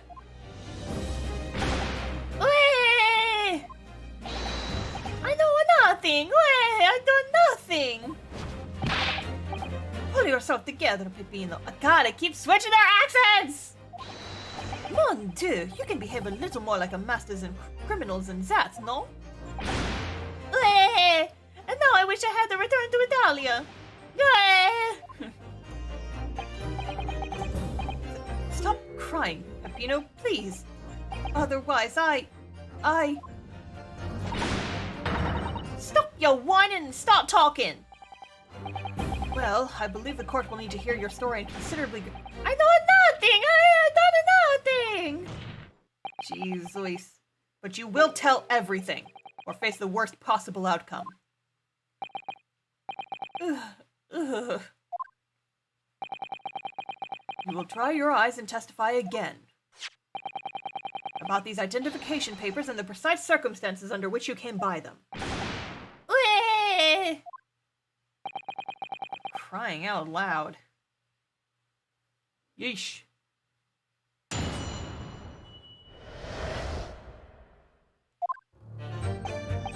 The truth is, we took him prisoner and kept him for the night at our secret hideout. Even though I didn't think he was a real detective, I was too scared to let him go that day, just in case. We took the man's identification from him and shot him in the room in next hours. There might have been a little tussle, but we did him no harm, and the next morning we let him go. He spent the night in a nice room. It was nothing like a prison, really. Secret hideout, huh? This is outrageous! You imprisoned the man? But no, no! It was not like a prison. It was very comfortable and calm and happy. A couple?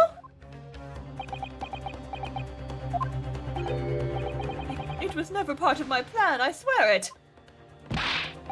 Oof! So you think it was my fault, eh? Just because I got the date of the ferry wrong. Just by a one little day. I do not think it was your fault, Peppino, you know it.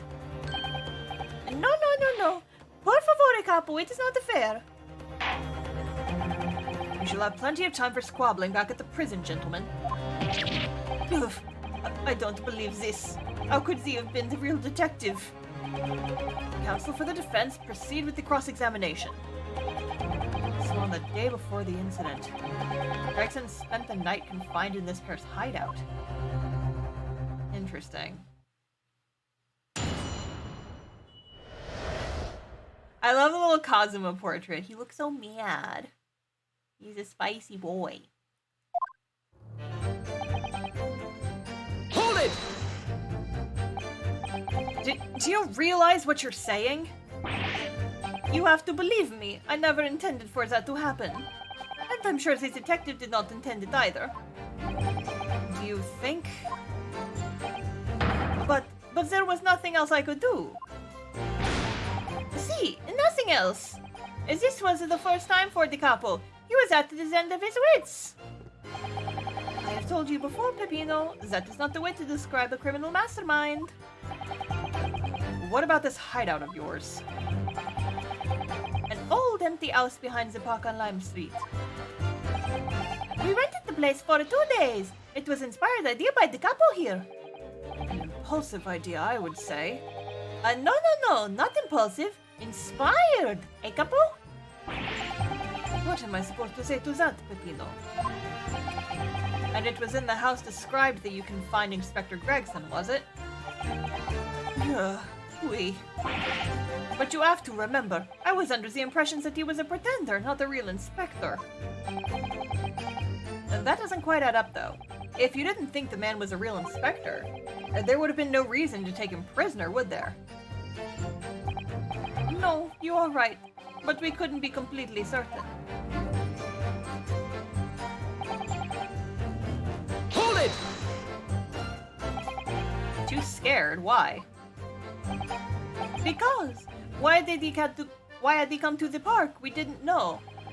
There was a chance that he had seen through my plan.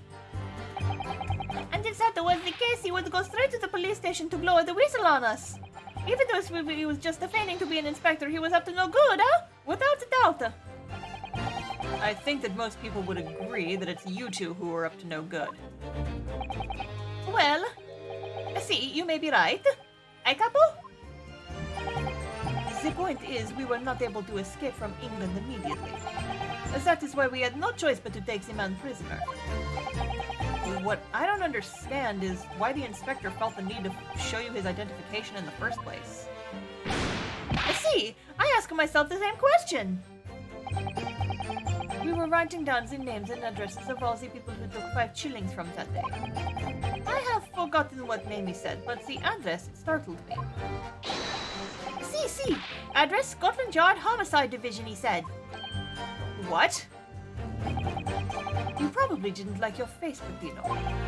Anyway, I was not rude. I just politely asked him why he had said it. And that's when he started to say he was an inspector. Not long afterwards, he took out his identification. What was Inspector Gregson playing at? I don't think it was Inspector Gregson. I think it was this Ponce. Sad eyes, clean shaven. I think it was this motherfucker, and we just haven't realized it yet. He killed Gregson, took his ID, went to the park, did all that shit, and Gregson was already dead by this point. That's what I've been thinking ever since they described the guy. Tell the Corps what happened next. You took him back to your hideout, you say? See, we did. Hold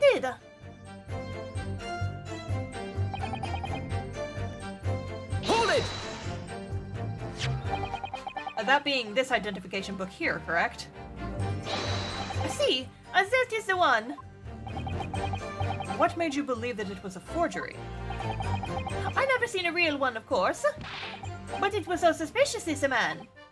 Oh, Lord, I was thinking, it must be falso, eh, Capo? Oui, it is just as Peppino has said. We were convinced it was not genuine. And so together, the hilarious brothers, we took the man captive. All we did was shove him inside the locked room. And then we made preparations to transport all of the money.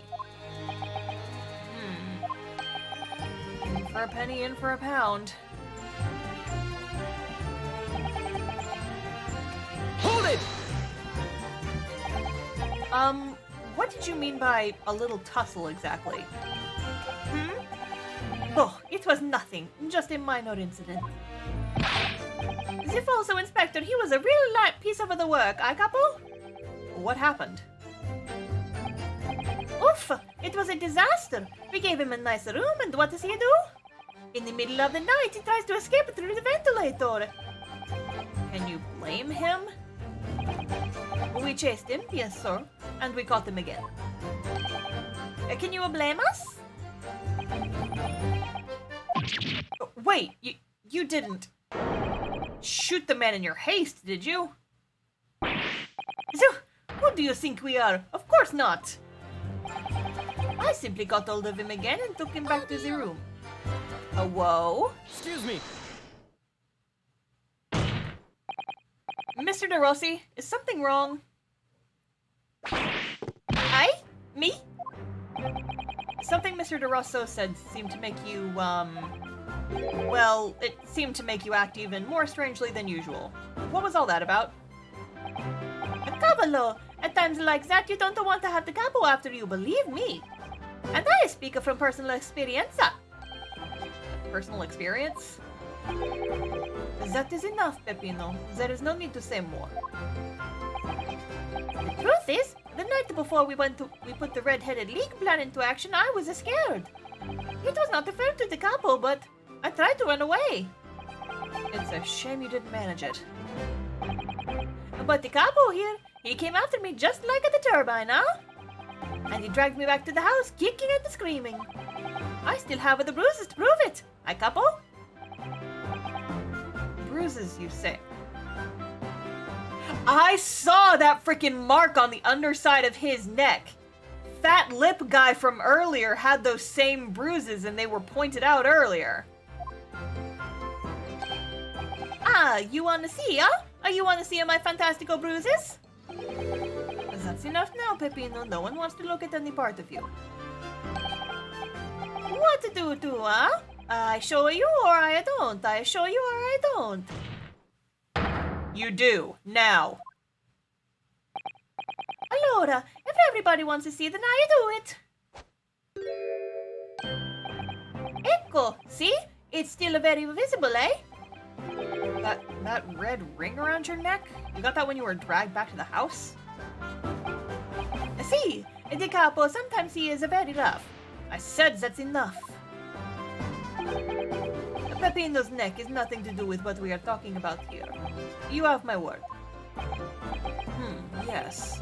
What is your opinion, Council? About this red ring around Mr. De Rossi's neck? I wondered. Does it matter? Yeah, it does.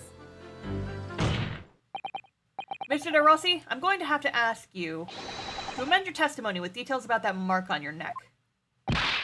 I capo? You see? Everyone is interested in what I say, huh? Very well. You will amend your testimony as requested, Mr. De Rossi. See, if you really wanted to know. Hold it! Are you saying that red mark was caused by... See, a big collare made from the leather. a leather collar? Is this true, Mr. DeRosso? What? We had a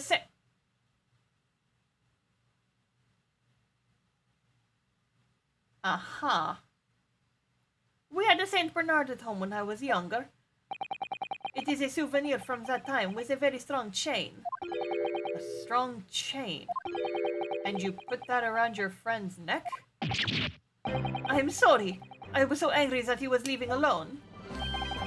You did not have to tie the chain to a leg of the bed, though, huh? I would not have tried to run. You didn't do that to Inspector Gregson as well, did you? Treat the people are equal, huh? It's the capo here's motto, eh? It's starting to sound a lot more like a prison all of a sudden. The capo is tough, but the capo is rough. Ugh, I shouldn't have done it. So, the following morning when you released the inspector... He had the red ring around his neck, just like me. Peppino, s'il vous plaît. Leave it now. Now you know, huh? The capo here, you don't want to tangle with him, eh? But for the inspector, it's not so bad.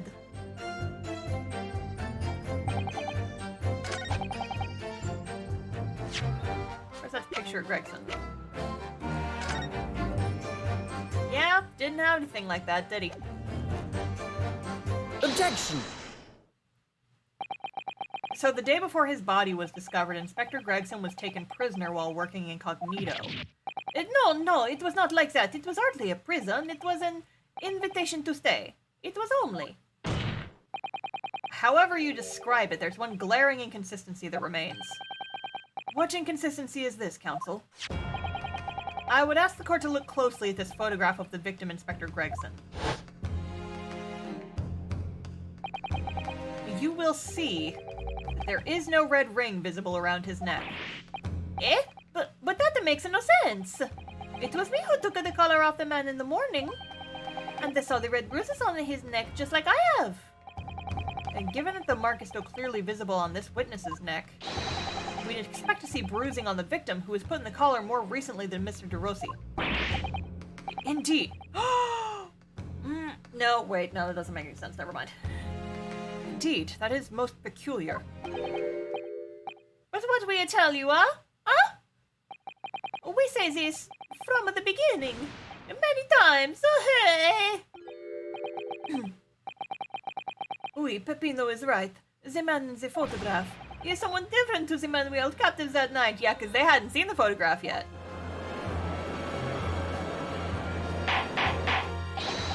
Order, order, order! It would appear, then, that on the day before the incident, the man who visited the park on Lime Street posing as the incognito inspector was not Inspector Gregson at all. That's what I'm saying, boys. You're finally catching up. Objection!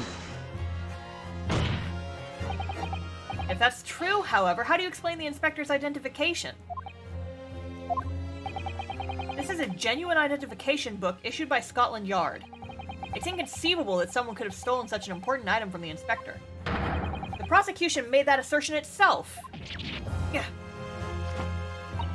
And we also know that the inspector had made a note about the Red-Headed League in his diary for that day. Which surely means we can't divorce the two events completely. The inconsistency noted by the defense is most troubling. If it were the real Inspector Gregson whom these two red-headed gentlemen encountered, the fact that no bruising can be seen around his neck defies explanation. But equally, if they actually encountered an imposter, how did that person come to be in possession of the real Inspector's identification? 'Cause they killed him! Does the defense have some plausible explanation, counsel? The whole thing defies explanation. It is for precisely these occasions that we keep meticulous notes in the court record, Mr. Naruhodo. Because those are the facts, and the facts cannot lie.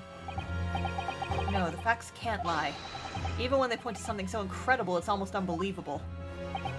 Well, my lord, the true identity of the person who turned up in the park for the Red-Headed League's enrollment is revealed by information in the court record, I believe.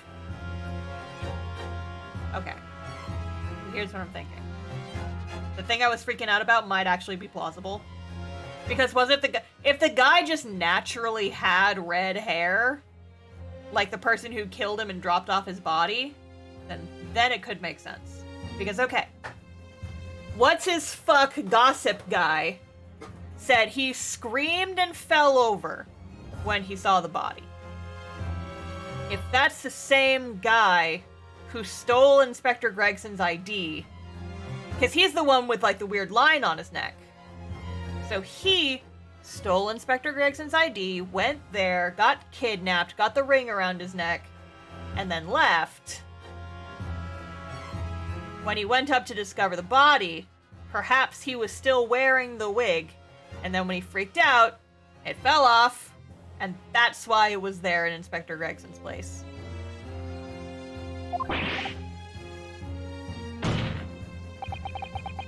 Very tantalizing, Mr. Naruhodo.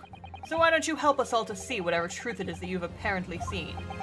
Who exactly was this inspector that appeared before Mr. de Rousseau and Mr. de Rossi? Imposteur. Though it seems incredible, I admit, the undeniable facts point to only one thing. Since no bruising can be seen on the victim's neck, the person who these two red-headed men took prisoner that day cannot have been Inspector Gregson.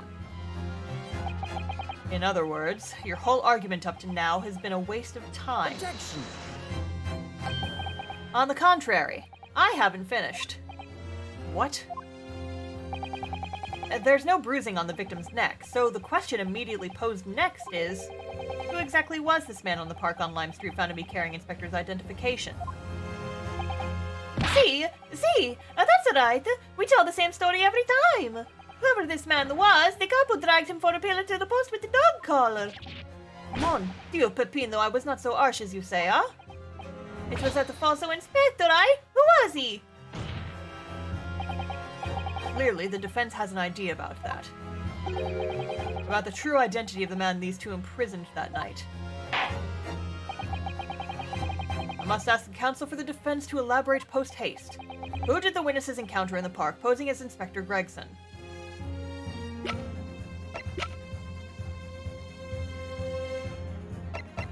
He's the one with the freaking Like, it seems so weird, but he does have the mark on his neck. Take that! Goodness me, isn't that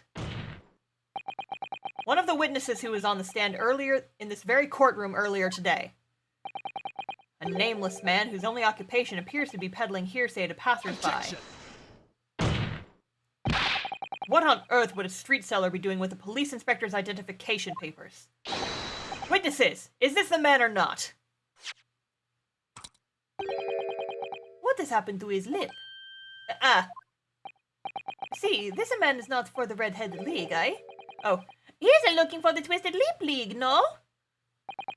perhaps rather than making such a rash claim next time, you should bite your lip instead. It seems improbable, yes, but one undeniable fact remains. During his testimony earlier, I noted something around the man's neck. A red ring of bruising. Eh? What? The defense demands that Mr. Gossip be brought back to the stand.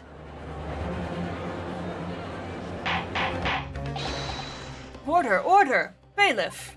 Bring the aforementioned witness back into the courtroom. Immediately.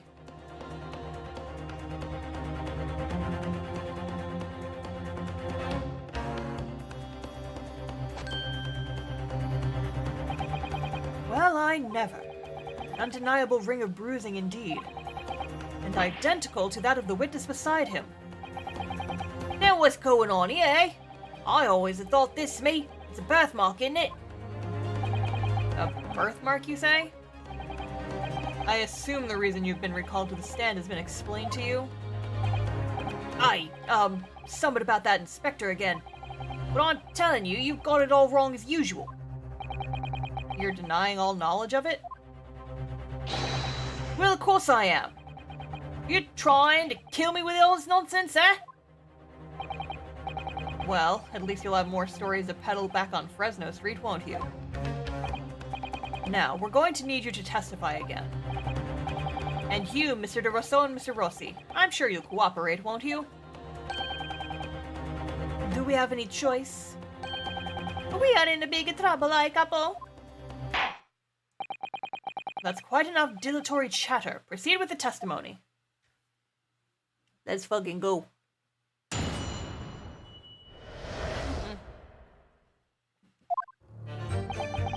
The man who claimed to be an inspector that day was definitely not this man. Is right, see? You think we would forget those grand leaps, huh? I never leave Fresno Street, alright? I've no interest in a red-headed league. I'm all alone in the world, me. I've no kinfolk and nothing. Why would I be involved in something like that? Just look at me, huh? Does it look like I would carry off a disguise with a face like this? It would certainly appear that we have the wrong man. What have I been telling you, huh? There was no need for this pointless testimony. Ugh. That's right, I'm just a simple peddler, remember? Fresno Street's all I know. How could I have come by a police inspector's identification book, eh? Well, yes, that's hard to explain, but... A brief cross-examination, I think, counsel. Very brief. Yeah. Is there anyone in this courtroom who thinks I might be onto something? I stand steadfast at your side as always, Mr. Naruhodo. Kazuma sure don't, though.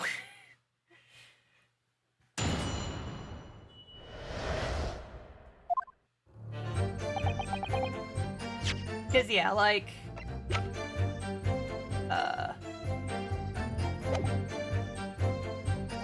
where's... I want to look at the profiles in the court record, but it's not gonna let me look. They do have similar hair, yeah. But what about the rest of them? And the eyebrows are kind of similar. Maybe he just really is good at disguise. Oops. God, fuck. Hold it! So you say, but how can you be quite so certain? There is no need to hurt your hands on the desk, monsieur. Surely the reason is obvious, no? Because I have never before seen lips like this. And nevertheless, there's a clear red mark around Mr. Gossip's neck. And it looks very much like that left behind on the neck of your colleague by your prized collar. Mon Dieu, with your words, it is like you're trying to wring my neck. It does look very much like my neck, Zoe. No, this is a birthmark, lad. The biggest lips in London and a neck to die for. Aye, they broke the mold when they made me. For the first time in my life, I feel lucky to have been born with red hair. And I thought being Japanese made you stand out in London. So you maintain you've never seen this man before? Oui, c'est ça. I swear to it by the flames of my hair. So fierce pride has outgrown the frustration with your hair now, has it?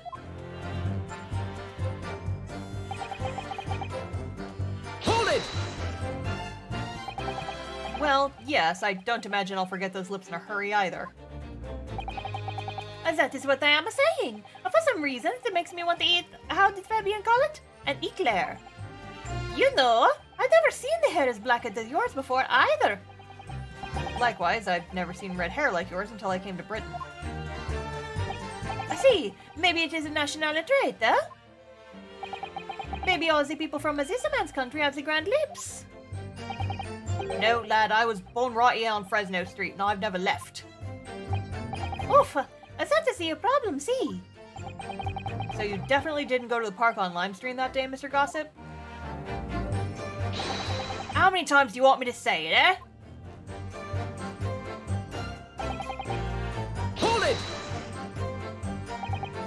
So, you'd heard of the Red-Headed League, had you? You don't get a name like Gossip for nothing, eh? It's my business to know what's going off in town. I sold that tasty tidbit to a fair few redheads came past me. Just between us, I even got sandwiched to cough up for it. Well, he does have a very red nose, if that counts. Who knows? But as you can see, my own hair's got no hint of red in it. And in any case, Fresno Street's my patch. You won't catch me sliding off to some other part of town. No, sir, not likely. Excuse me! How? Has something to say about that, sir? Have something to say? Mr. De Rosso. Yeah. Oui? Can I help you?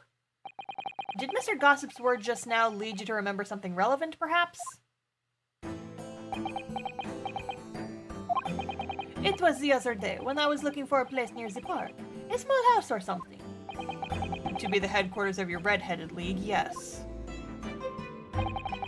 I visited an housing agent on Lime Street and there I saw him. This man was paying money to the agent. What? Mr. Gossip with a housing agent? Oui. He had some kind of contract in his hand and they were clearly discussing terms. But no, you're mistaken, chum. I've never left Fresno Street, me. Like I said before. You're mistaken me for someone else. Someone with the same face. No, the couple is right. I remember it too. He was paying the man with the banknotes. With notes? But like I said, that wasn't me. I was curious why this man with the dirty clothes had so much money. So I took a look at the name on the papers. And what name was written? Mr. Gossip? No, this man, he lies. He tells you that he has no name. But in fact, his name is Hugh Boone. It's Hugh Boone, huh? He's better than Mr. Gossip, I think, see? No! The plot thickens. I'm a peddler of tidbits of information, like I said, on Fresno Street, and that's that. I don't much like folks talking about my personal life.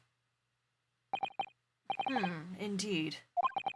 And it is not the intention of the court to invade the privacy of the witnesses. It is when the value is involved!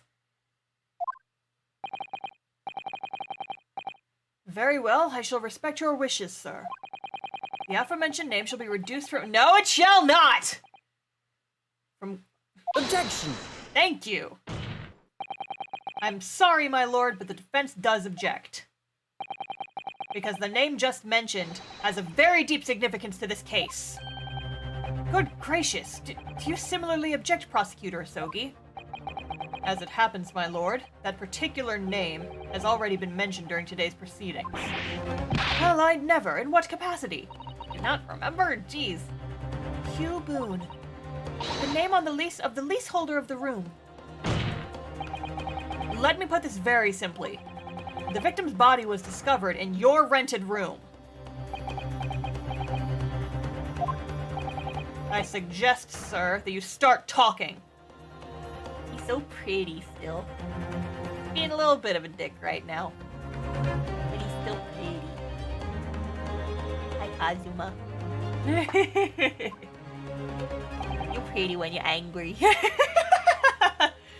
Well, alright. I suppose that might be the case, He's not listen. I have a feeling that he took this case as like a personal thing, and he's just doing it because he knows that we can do a good job, and if I'm wrong, I will admit that I am wrong, but maybe he just wants to be in court with his buddy, okay? Okay. I love he, alright? Van Zeeks is my problematic boyfriend. Kazuma is an innocent baby angel by comparison. All he did was die once. So your real name is Hugh Boone? Well, just between us, I don't like to blow me own trumpet, but there's no finer peddler bits in town. So I happen to be able to afford a grubby little room in a fallen down backstreet townhouse. You do? And once every 6 months, I go and pay the rent to the agent on Lime Street. Aye, I remember her now. There were 2 vulgar redheads in there last time. Aye? If either of us is a vulgar, it's not to me. Sink again, the Pepino.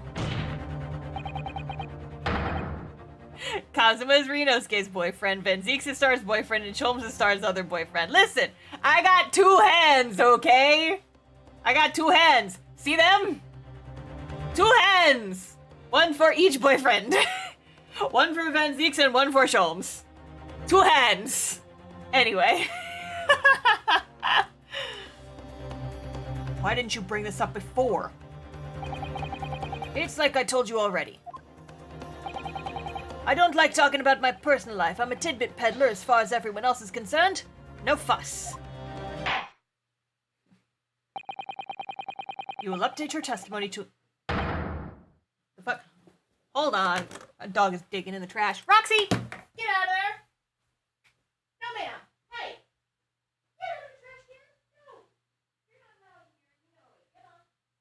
Get out. Get out. What do you have in your mouth? What are you eating? You eating random bits of toilet paper again?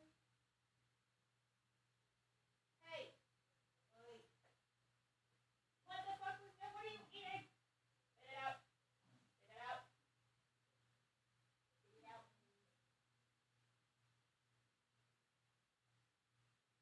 Don't eat garbage. If you're hungry, you can have real food. I already fed you, but I guess you're still hungry. Don't dig in the trash, Beagle.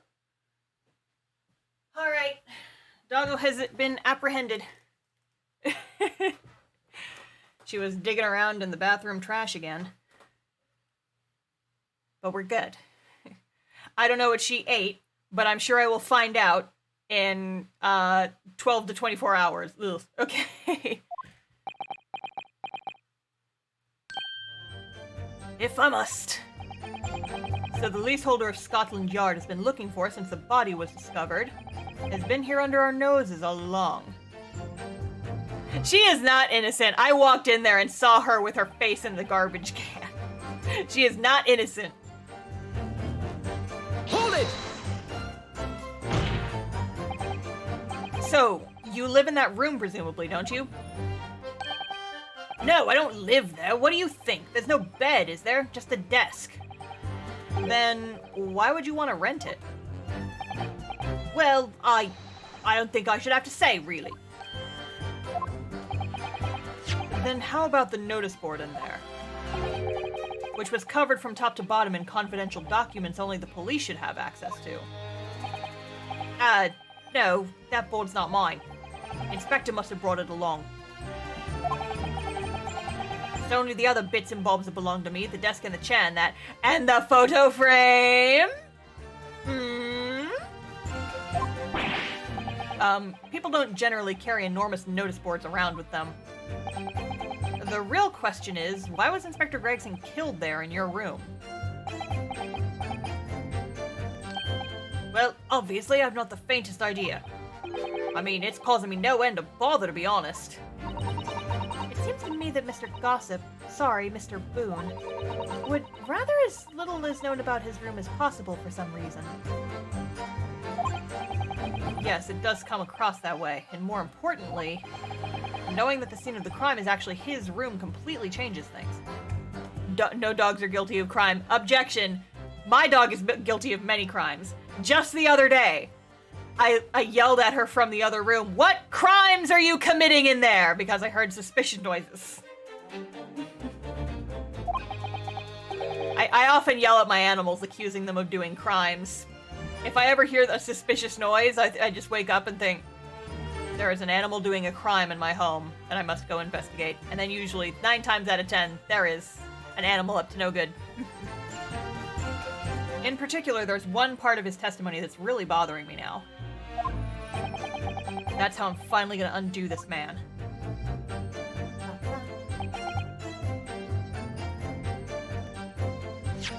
No kinfolk or anything, you say? And nothing of the sort? Objection! Objection, bitch. If you have no kinfolk, as you put it, then explain why it is that among the sparse furnishings we found this photograph in the room. I presume, as you've been renting the room, that this photograph belongs to you, does it not? Well...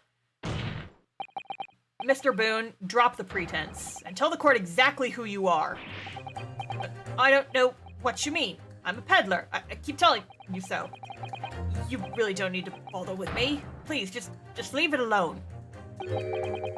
As the man says, leave it alone. Whatever the truth is about this man's life, it has no bearing on this case. Or does it? Because it's simply not possible that he impersonated Inspector Gregson. Objection! How can you be so sure? Just look at the man. No amount of disguise could ever hide those unmissable features. Objection! But what if we were to look at this the other way around? What do you mean? Yes, counsel, what do you mean? Well, there's no denying that Mr. Boone's lip is very prominent indeed. But consider the possibility that his prominent lip is itself part of an elaborate disguise.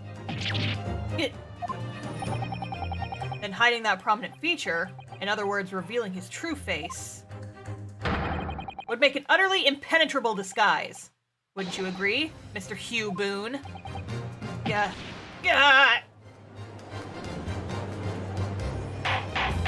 Yeah, we called that shit. But, witness, are you still hiding the truth from this court? If that's a disguise, then underneath it, his true identity must be... Yes, that's right. There's really only one person he could really be.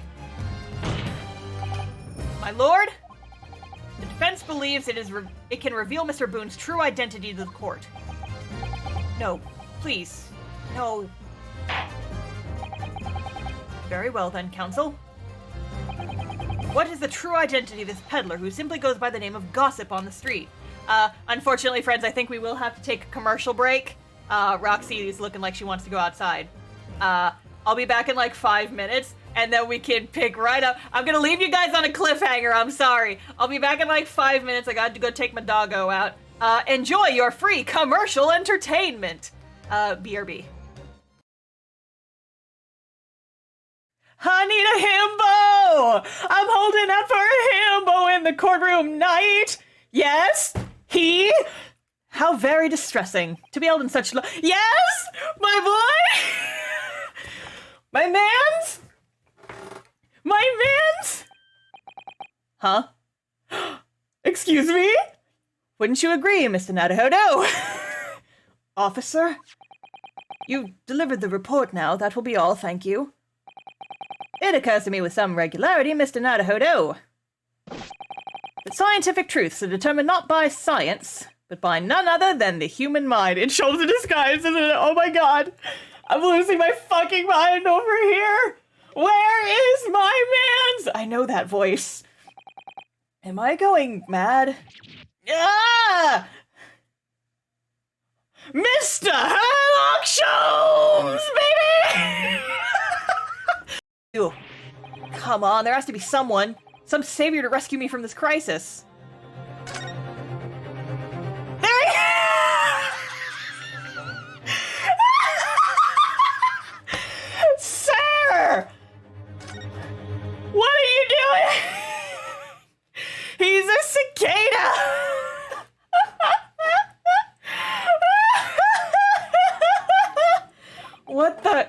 What are you doing up there? Oh my god. Mr. Jones! Exactly. And as you have nothing to support your wild claims, the prosecution stance remains unchanged. The victim, Dr. John H. Wilson, was killed by a gunshot to the titty. And with your asterisks, I'll be able to make myself a pretty penny. Now with that amount of damage you're doing, you're not. Time of happiness. Now come on, hurry up and die. Uno reverse card.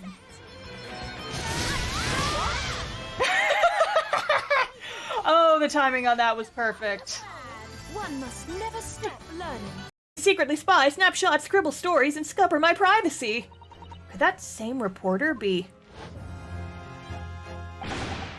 A camera to the left of him, a notebook to the right. Here I am, stuck in the middle with you.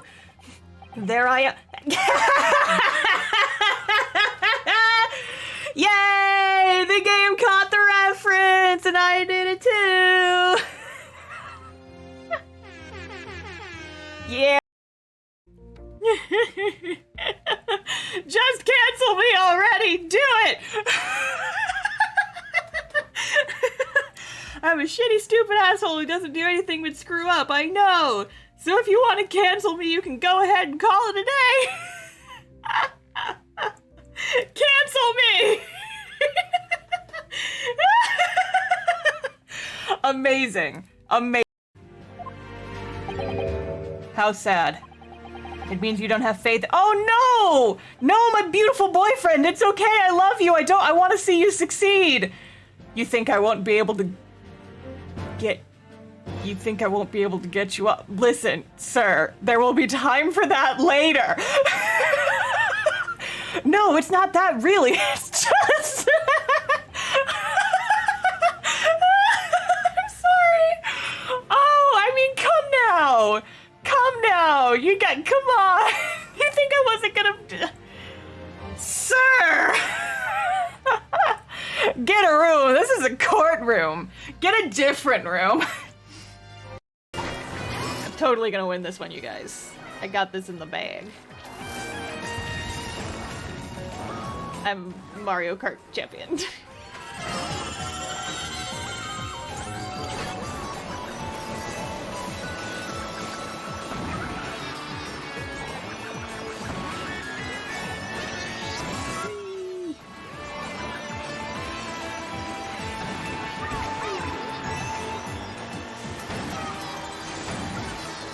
Yes, I am a squid at fucking hyperspeed. Let's go.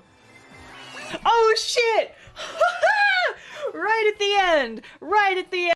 If you lose, does Milo eat your corpse? Yes. Okay, no. So folks who are new in the chat might not know. We made a joke about I horribly lost my my first Nuzlocke challenge. And the final Pokemon that killed me was it was big spider thing. I can't remember the name of it off the top of my head. Gavantula. And that like killed my last Pokemon. And so we joked that whatever Pokemon beats you in a Nuzlocke challenge it just eats you. So yeah, I don't want to think that Milo's a cannibal, but he could be. Yes, I like this version. Milo buries you right in the middle of the gym. He just fucking drives a knife through your heart. Nope. Marvis has got this shit. That's when all this started. When I killed a dude. Oh, look at him. He looks so young despite only being 3 days ago. I love him. I really hope he does not betray me. Congratulations, Cosma. It looks like you're gonna get to study abroad at last. I know, I've been forever dreaming of this day. Finally, those government elites have acknowledged my academic achievements and successes in court. So you'll be representing Japan as you immerse yourself in the most sophisticated legal system in the world. I'm really happy for you. Oh, he's gonna die, isn't he? He's gonna die, isn't he? No! He's talking about how he's gonna leave on his ship. He's gonna die. But he's so big on the cover of the game, they can't kill him. Oh, I shouldn't be theorizing. Hello, I'm back. Thank you all for waiting. It is now time to reveal the Master of Deception. 'Twas you! Where is that fucker? There he is. Take that! Your real name is actually Mr. Vigil, isn't it? Mr. Daily Vigil.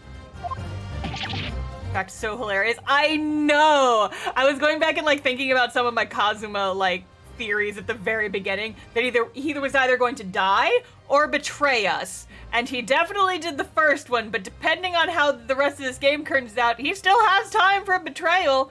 I don't think I would consider prosecuting against me a betrayal, though. I think he's got other shit up his sleeves. I don't recall this name, Counsel. Who is this Mr. Vigil? It's a name I encountered yesterday, my lord. It had to do with a certain client of Mr. Herlock Sholmes. A young gentlewoman came to the detective asking him to locate her missing husband. The woman in this photograph, in fact. This is Mrs. Vigil. What? From what I understand, you haven't returned home since the night before the inspector was found dead. But of course, on that night, you were being held captive by the two red-headed League men. Oh, that's the timeline, okay. And last night you were put up by the prosecution service in preparation for testifying in this trial. Because we'd been led to believe that you, Miss Venus, and Mr. Sandwich were all homeless. Being important witnesses in this case, we needed to know where we could find you, of course. And that explains why you've not only been unable to return home, but also unable to contact your wife, who's been beside herself with worry waiting for you at the Vigil residence. Now, just you hold on a minute. I don't have... What I'm talking about? Really? Oh, that's a face. It's a simple enough matter to confirm my suspicions. All we have to do is pull off that disguise. No, please. Bailiff, bring soap, a sponge, and a washbowl at once. Mr. DeRosso and Mr. Rossi, you will restrain the witness. Oui, my lord. Si, my lord. Get him. Ah! No. Stop. Get up. Don't.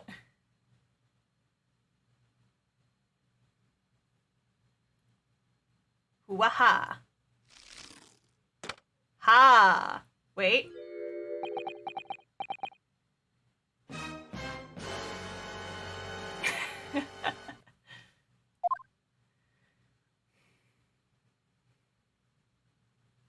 Da-da-da. Well, we are now seeing your true features, I presume. Look at this fucking guy. What a nerd. Lift your head, sir, so the court can see your face.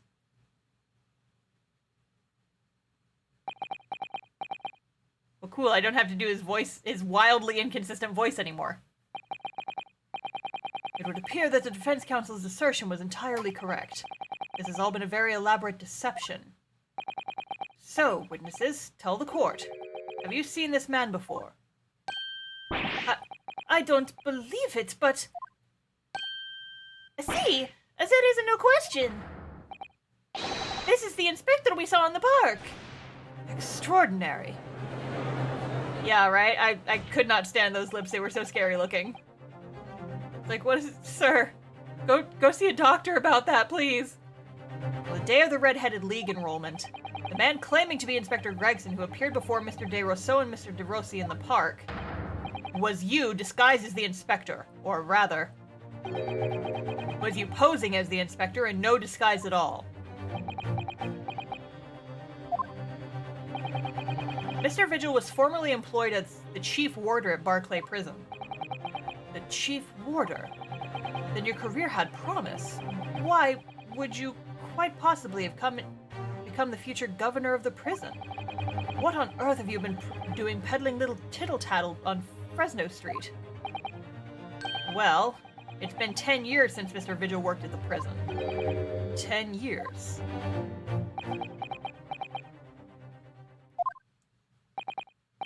I'm really dreadfully sorry about all of this. Yes, it's true. I am Daily Vigil. And you were the chief warder at Barclay Prison 10 years ago. So where did Mr. Hugh Boone come from? Boone is the other me. It's a name I invented. Well, evidently there's a great deal under the surface here.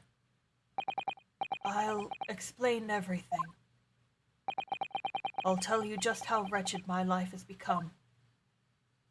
Here comes my sad fucking backstory. As you say, it was 10 years ago now that my employment at Barclay's chief warder came to an end. Having left the prison service, I searched for some new occupation by which to earn a wage. The times were hard in London, and I found no suitable engagements at all. In desperation one day, I turned my hand at selling wares on Fresno Street. But your wife appears to know nothing of this. She still maintains that you are the chief warder of Barclay Prison. I was utterly determined that my wife should not know of my failings, which is why I've never told her. I opened an account at the bank under the name of Hugh Boone, and I rented the cheapest room I could find on Fresno Street, for the scene of the very crime we're investigating. Yes, that's right. A place from which I could emerge every morning at 8 as a squalid peddler, and transform myself back every evening at 5 into a well-dressed man about town before returning home. That quickly became my daily routine. I was puzzled by the lack of furniture in the room, but that explains it. But why on earth didn't you just tell us this in the first place?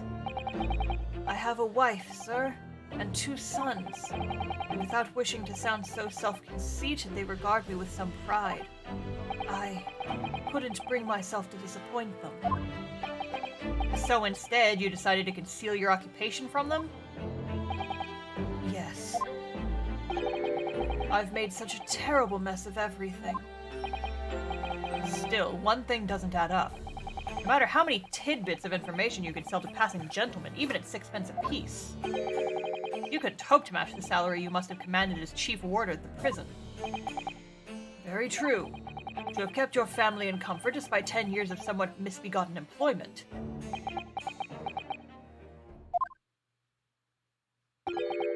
That was all thanks to Inspector Gregson.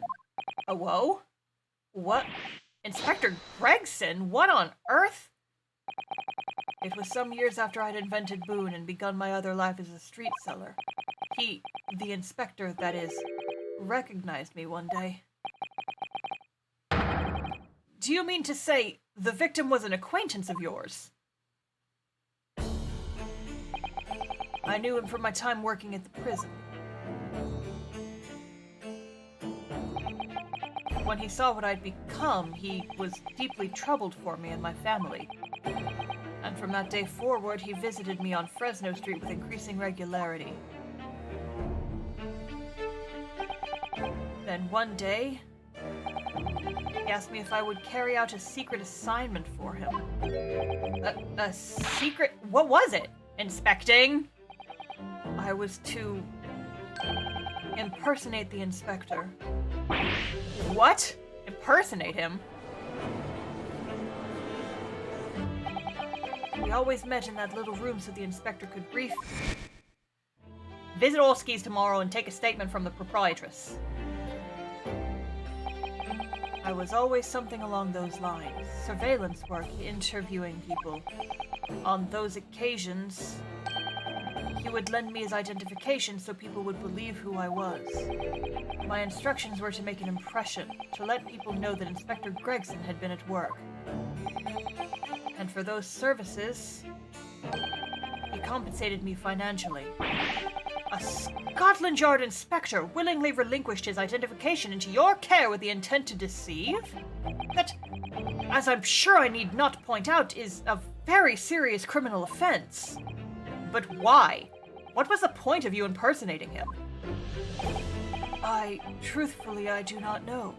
All I can say is that the inspector warned me on numerous occasions. Now remember, Vigil, I need your solemn word. You don't blab about this to anyone, alright? Ever. Even if, well, flying up a croaker. Shit.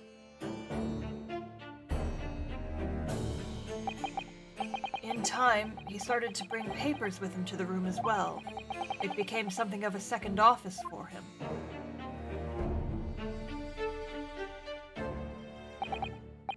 So, in fact, the person who declared himself to be Inspector Gregson at the park on Lime Street was really... Yes, it was me, acting on the inspector's orders. As usual, I removed my boon disguise, and then went as instructed to the park armed with the inspector's identification book. It never occurred to me that the bruise on my neck might give me away. Jeez. She's getting spicy.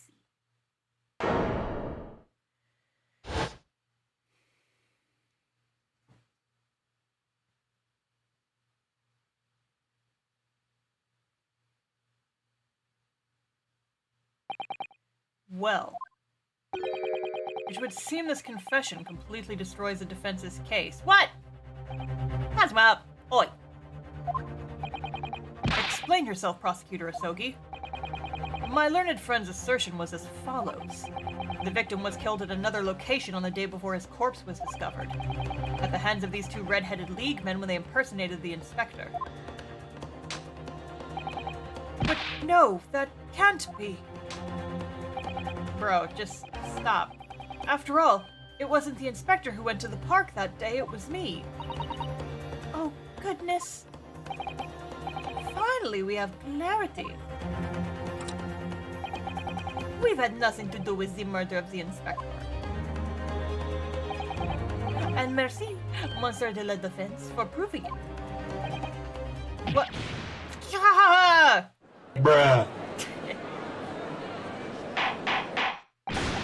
Order, order, order! Indeed, it would appear that we have reached a de facto conclusion of sorts. These witnesses had no involvement in the murder of the victim, as proven, somewhat ironically, by the defense. I hereby call an end to the cross-examination. Hold it! Oh, well. Yeah, boy! Pardon me, my lord, but with your permission, I would like to pose one further question to the witness. Kazuma? What question, counsel? It concerns the events of 10 years ago. Yeah, it does. I believe you would have been present at a very significant execution that was carried out at the time. Yeah? 10 years ago? The execution of the professor, Genshin Asogi. I want to know exactly what your involvement was. Oh, but Prosecutor Asogi, that doesn't have anything to do with this current case. I'm kidding. Get him. Get him, Kazuma. I want to see this.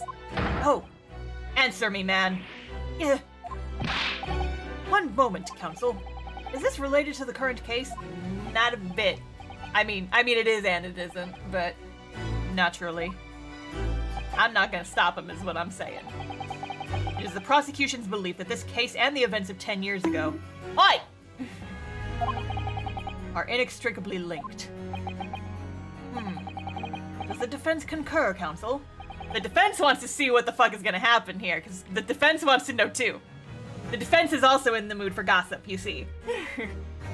Kazuma, you're not yourself. You're not as calm and collected as usual. Poor Kazuma-sama. No wonder he's acting this way. Mr. Vigil's memories of what happened 10 years ago would tell the tale of Genshin Asogi's last moments. His own father. I know. I do understand that. But even so... Prosecutor Asogi. Do you genuinely believe that this question requires an answer in order to learn the truth behind Inspector Gregson's death? I need you to trust me. Please.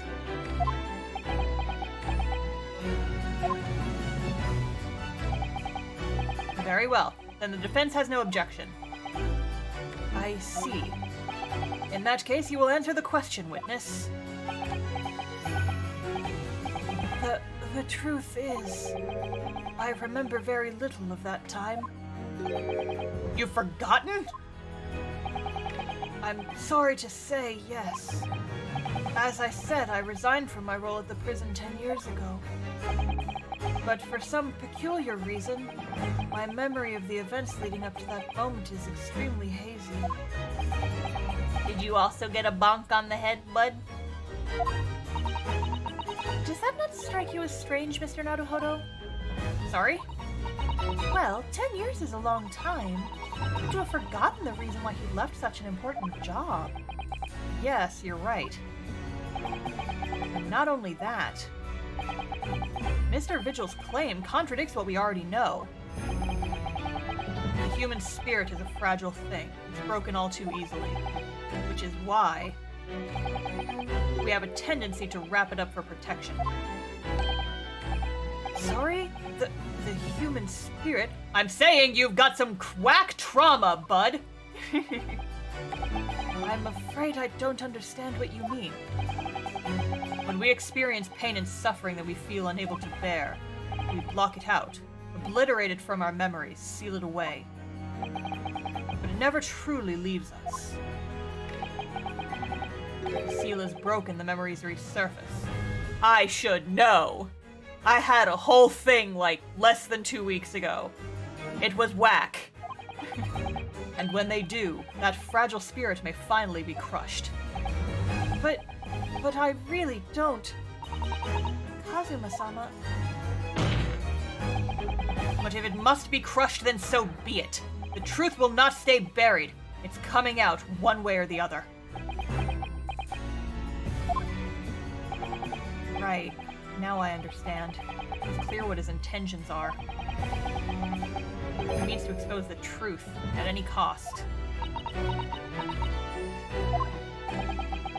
Perhaps if I pointed out the contradiction in what Mr. Vigil claimed earlier, it might cause some crucial memories to return to him. But should I?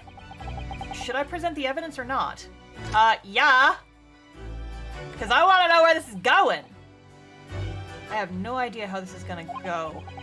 But this is a court of law, and I have a duty to pursue the truth. Mr. Vigil, I'd like you to take a look at this. Evidence that clearly contradicts your version of events.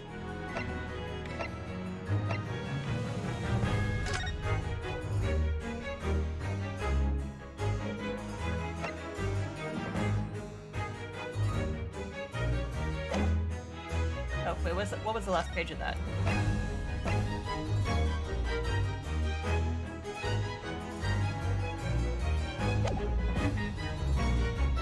Take that! Just a few moments ago, you made the following statement. I resigned from my role at the prison 10 years ago. Well, yes. In other words, you claim to have left the post of chief warder of your own volition. The fucking Kazuma leitmotif is killing me emotionally. I love it, but I'm dying over here.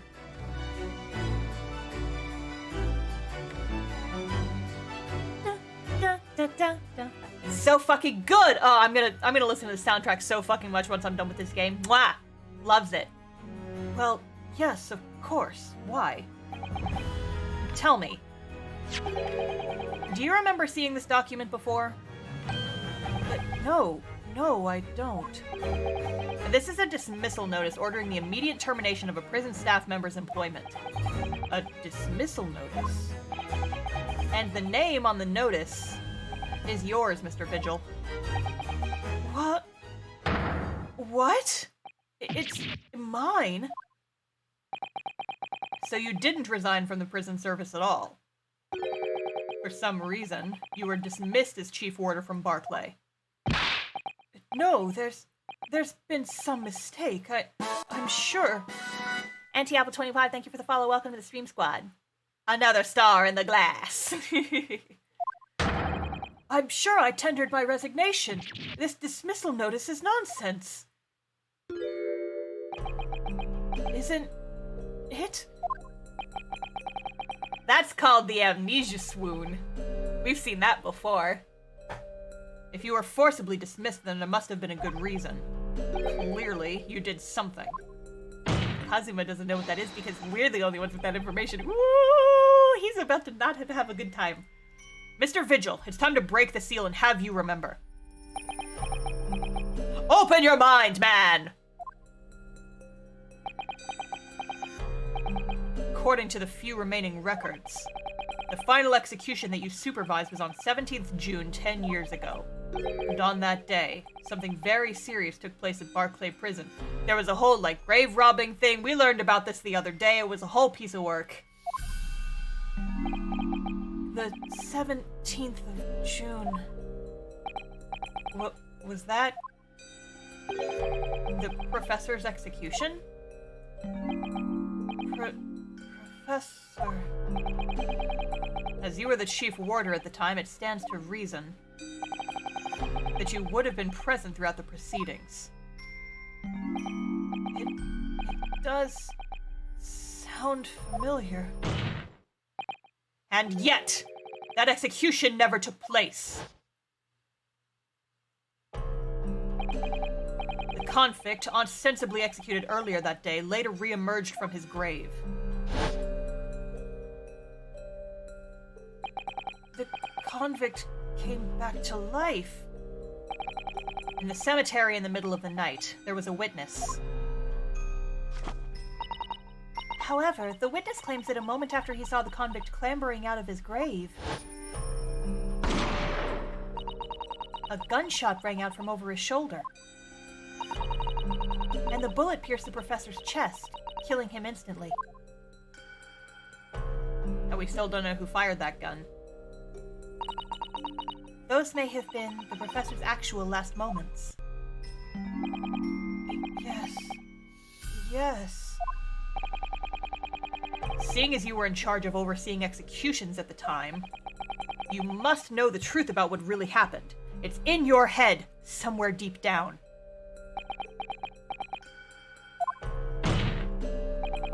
Well, Chief Warder Daily Vigil, I know there are memories in your head that can explain what happened on the 17th of June 10 years ago. And now it's time for you to drag them up.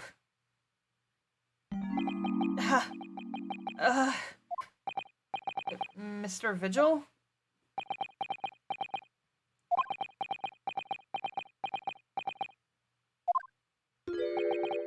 Yes.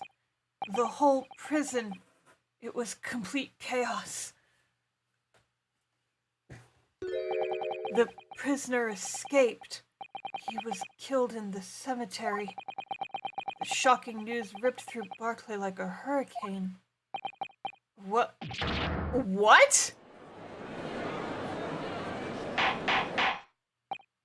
Order! Order! Do you mean to say, Mr. Vigil, that your memories of the time have returned? My head, it's... It's like some floodgates have been opened. The images, the screams. Oh my goodness. The papers.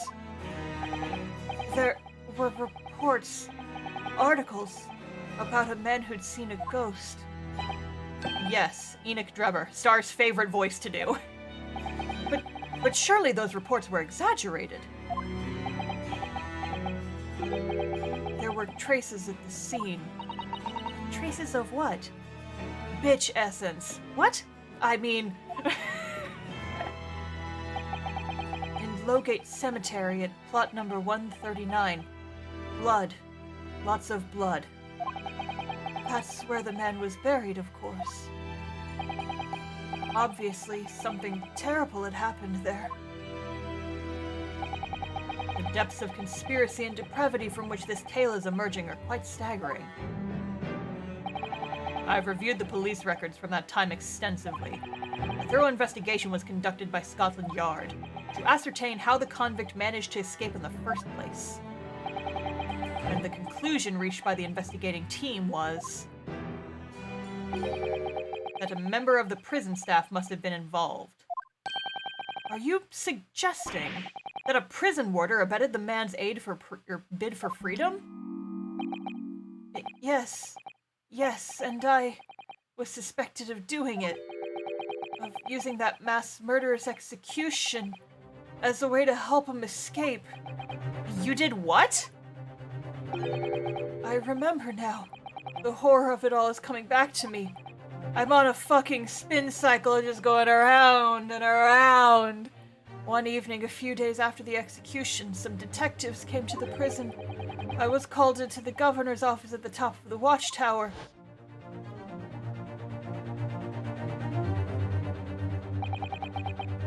I'm sorry, Daly, this is serious business, but I cannot help you now. As chief warder, you were responsible for overseeing the execution of eh? Well, seems the fellows at Scotland Yard want to have a few wee words with you about it. You better pack your things, laddie. You're to attend in person. And around and around and around. As soon as he told me that, my mind just went completely blank. And the next thing I knew, The professor, the most hated killer in our country's history. That clock is still so fucked up. And I let him escape. I'm finished. My life is over. Did you jump out the window? Ah! Oh, damn, guy. Did he try to jump out the window and kill himself? Holy shit. Holy shit, my guy. Order! Order! Bailiff, fetch a doctor at once!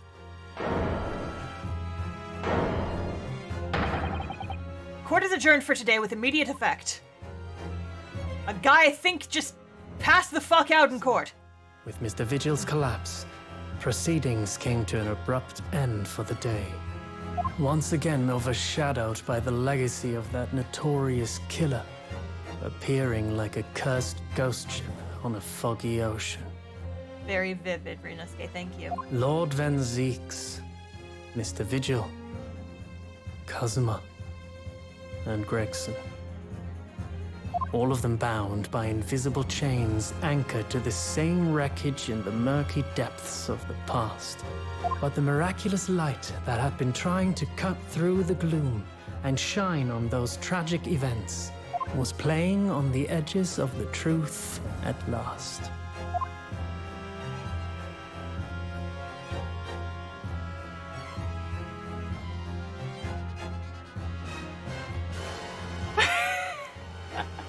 I know, my boy's so dramatic. My goodness. So actually, I have been thinking a lot about this game and like the last few cases specifically. This game is very Ace Attorney. Like the best part, which is of course that everything that has happened in the present is wrapped up with stuff that happened in the past, so inextricably linked that it's all gonna come to light now in the present day after it has already taken such a toll on like all these characters and society as a whole. It's very, very Ace Attorney. Like, yeah, the diluted essence of the best cases and plot of the trilogy. The fucking DL6 case, whatever the fuck happened in Trials and Tribulations, just all of that shit. Just like the stuff that happened 15 years ago in Cast Off. Listen, I talked about this in the previous stream. This game informed so much of my storytelling. And you can fucking tell! You guys can tell. Like, oh my god, I didn't realize. I feel very exposed by this game, I suppose, because like so many years ago, Little Star played the original Ace Attorney trilogy, was just inexorably impacted by the stories in that game, just kind of absorbed it, started writing a comic like 5 years later. And then now we're playing a new game that takes all of those best pieces from the original series and just puts them back on display. It's like, hey, remember how you took this shit from our game? Here it is, in your face, right away. I'm like, oh my god, I feel so seen.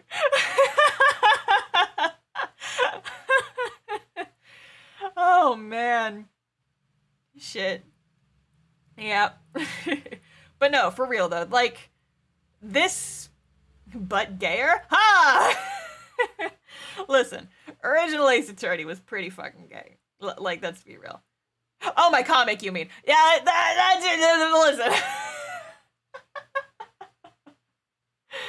But yeah. Yeah. I had a thought that I forgot what it was, but yeah. Just, I guess the point is, Ace Attorney, good. Oh, I think, honestly, like, these two games together, like, these might be my new favorite Ace Attorney games. Like, Trials and Tribulations was up there. Original Ace Attorney's very good. I'd have to replay Apollo Justice to remember my thoughts on it because it's been so dang long. But just, God, Ace Attorney's good. And I think this game is easily going to go up. At the very least, this game is definitely in the top 3. Just, holy shit, Great Ace Attorney is awesome. Like, I haven't had, like, complicated plot feelings like this since the original, like, since Trials and Tribulations, which was my favorite Ace Attorney game. If this has not surpassed it, it is definitely up there in the top 3. Also, just, like, the characters are so heckin' lovable. I love all of them. Like, oh my god. Sholmes is in it. And Ryunosuke is a very good boy, and Kazuma is his boyfriend, and Susanoo's a good bean, and god, I fucking love this game so much. I'm gonna be sad when it's over. I'm gonna be sad when I'm done with this game. Like, I want to finish it, because I want to know what happens, and I don't want to get spoiled on anything. But I've been having such a good fucking time with Ace Attorney, you guys. I'm gonna miss this game when we're done with it. I just, instead of playing original Ace Attorney on stream next, we just replay this one again. No, we can't do that. I'm gonna definitely play this game again, just like on my own after we're done with it, because I'm not ready to be done with these games yet. I hope they do like what there was a rumor going around that since this game was selling so well with the new localization, that they're considering making a third Great Ace Attorney. God, I hope they do. I'm not done with these characters yet. I want to see some more fun shit with them. I love them. Just feed me all the Ace Attorney. Put it in my mouth so I may eat it. Nah. I'm waiting. Nah. Feed me the attorneys. Okay, we got about 10, or I say we can go for like another 10 minutes, because I want to see what happens next. But then we gotta end, so.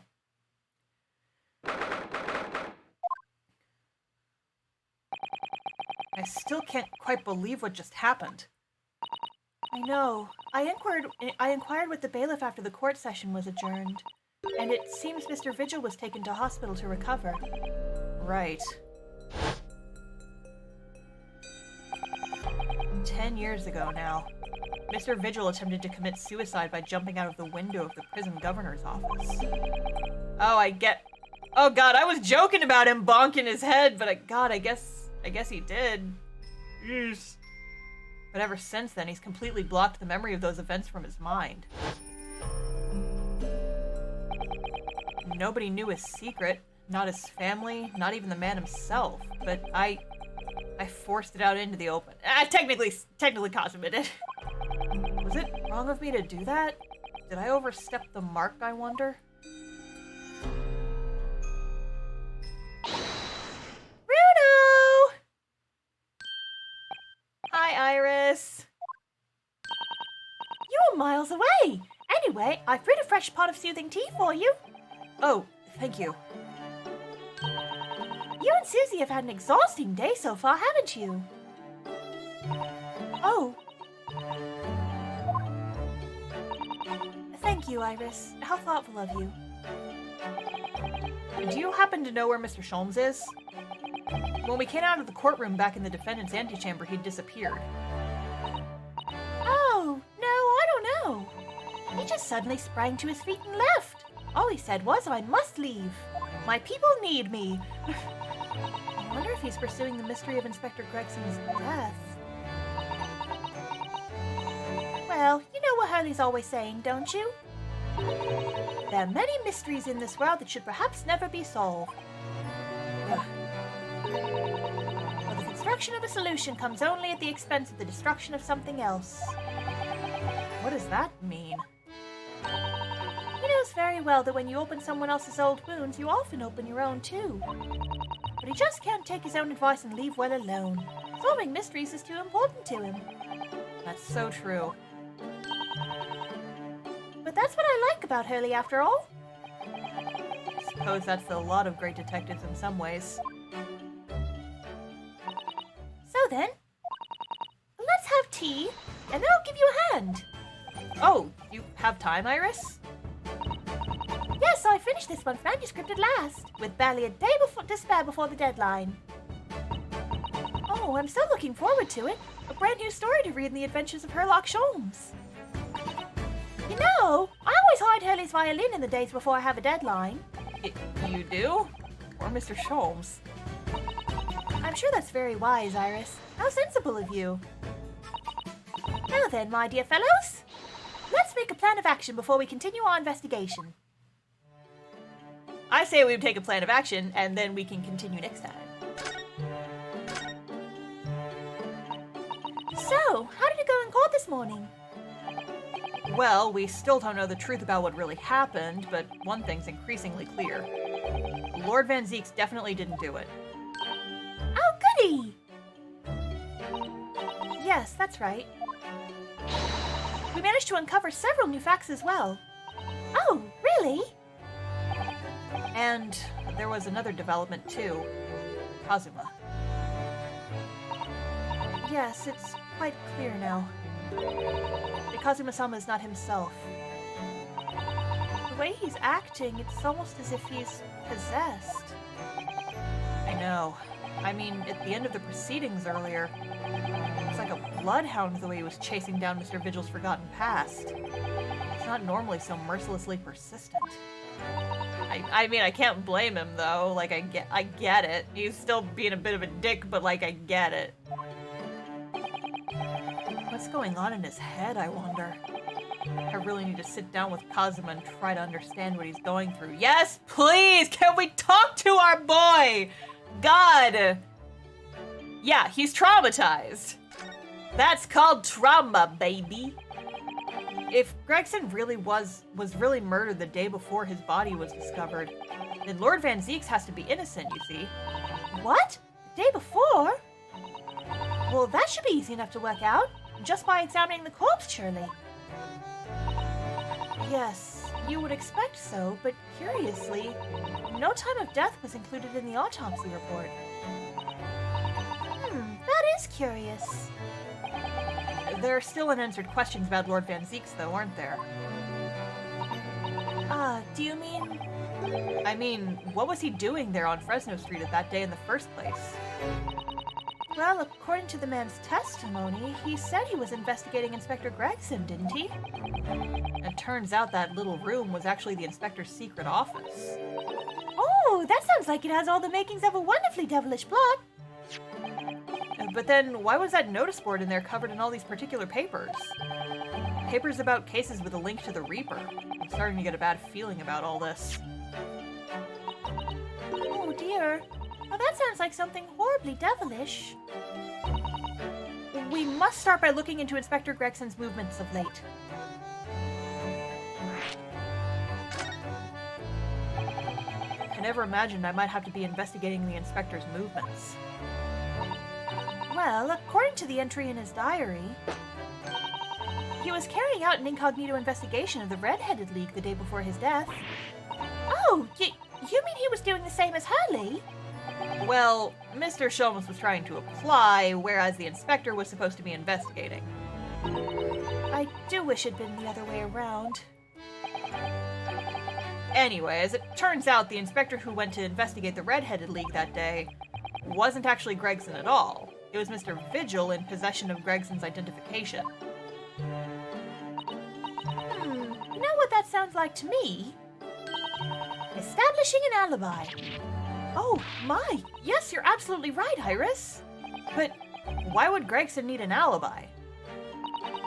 It would appear that the inspector had something to do that he wished to keep secret. I don't believe it. I always thought he was just a harmless lover of fish and chips. But perhaps they were seasoned with something a little more potent than salt and vinegar. Jesus. Of course. I think perhaps we should try to move away from food analogies. Well, anyway, if Lord Van Zeeks felt the need to investigate Gregson... Yes, I agree. We must try to find out what he knows.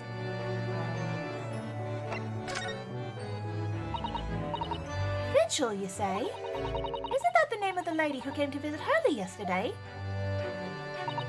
That's right. To ask Mr. Sholmes if he would help her to find her missing husband. Only Mr. Sholmes completely passed the buck to us. Actually, didn't you say that Mr. Vigil had been taken to hospital? Do you know which one? Ah, it's St. Sinner's. I'm starting to wonder if all the other hospitals in London have closed down. That's amazing, Bruno! You found the lady's husband already! Well, I suppose I have, by accident. 10 years ago, while Mr. Vigil was the chief warder at the prison, he was responsible for overseeing the professor's incarceration. No! So when the convict escaped, he was held responsible and immediately dismissed. Ugh, sometimes I really don't want to grow up. You shouldn't, Iris. There's more. For 10 years after that, while he was ostensibly working as a peddler, he also had a secret job. He was paid by Gregson to be a stand-in, to impersonate the inspector. To impersonate Gregsy? But why? I have absolutely no idea. Ugh, Ginny was right. I'm starting to think all adults are up to no good now. Including you, Bruno. I haven't paid anyone to impersonate me. That means he has ties to the professor and to Inspector Gregson, though. So I do think we ought to pay a visit to Mr. Vigil, don't you? Back to St. Sinner's, then.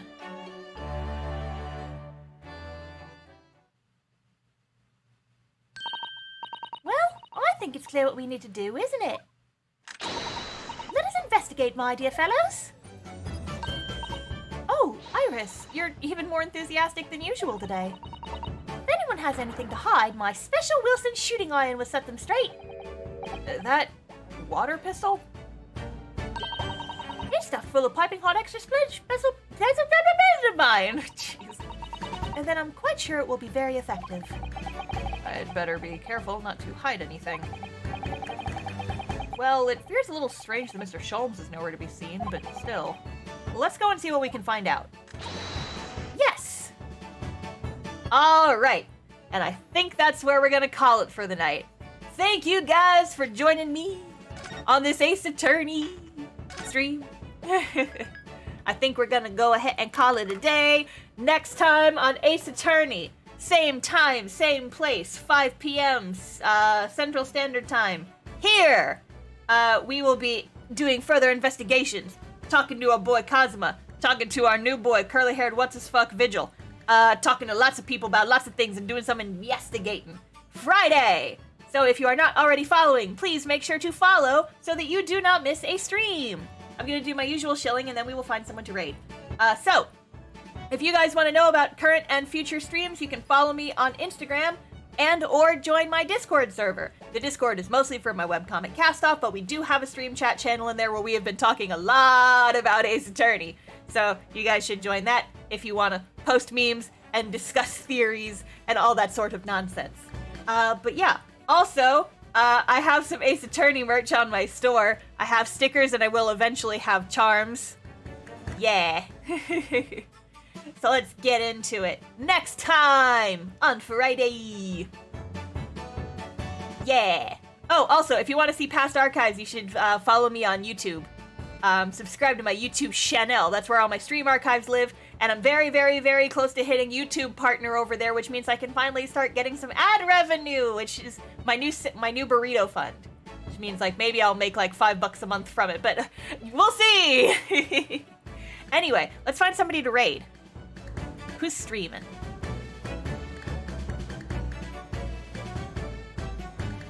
Okay. It looks like Yazoo is streaming. I saw her lurking in here earlier, so we're gonna go give Yazoo a raid. Yazoo's, we've raided Yazoo before. She's my VTuber Narwhal friend. Her debut, I think, is this Saturday, where she's actually doing, like, her, like, actual VTuber model debut. And she's playing Genshin Impact right now because she's trying to save up for the new Hot Boy banner. I wish I saved up for the Hot Boy banner. I spent all of my rolls on trying to get Child last night. I didn't get him, and I hate the fucking Genshin Impact. Anyway, we're gonna raid Yazoo now. Everybody go over there and yell Star Raid at the top of your lungs, aka in all caps. Tell her that Star sent you, and then say something nice. Okay, I will see you guys next time. Thank you for joining me. Goodbye. Away!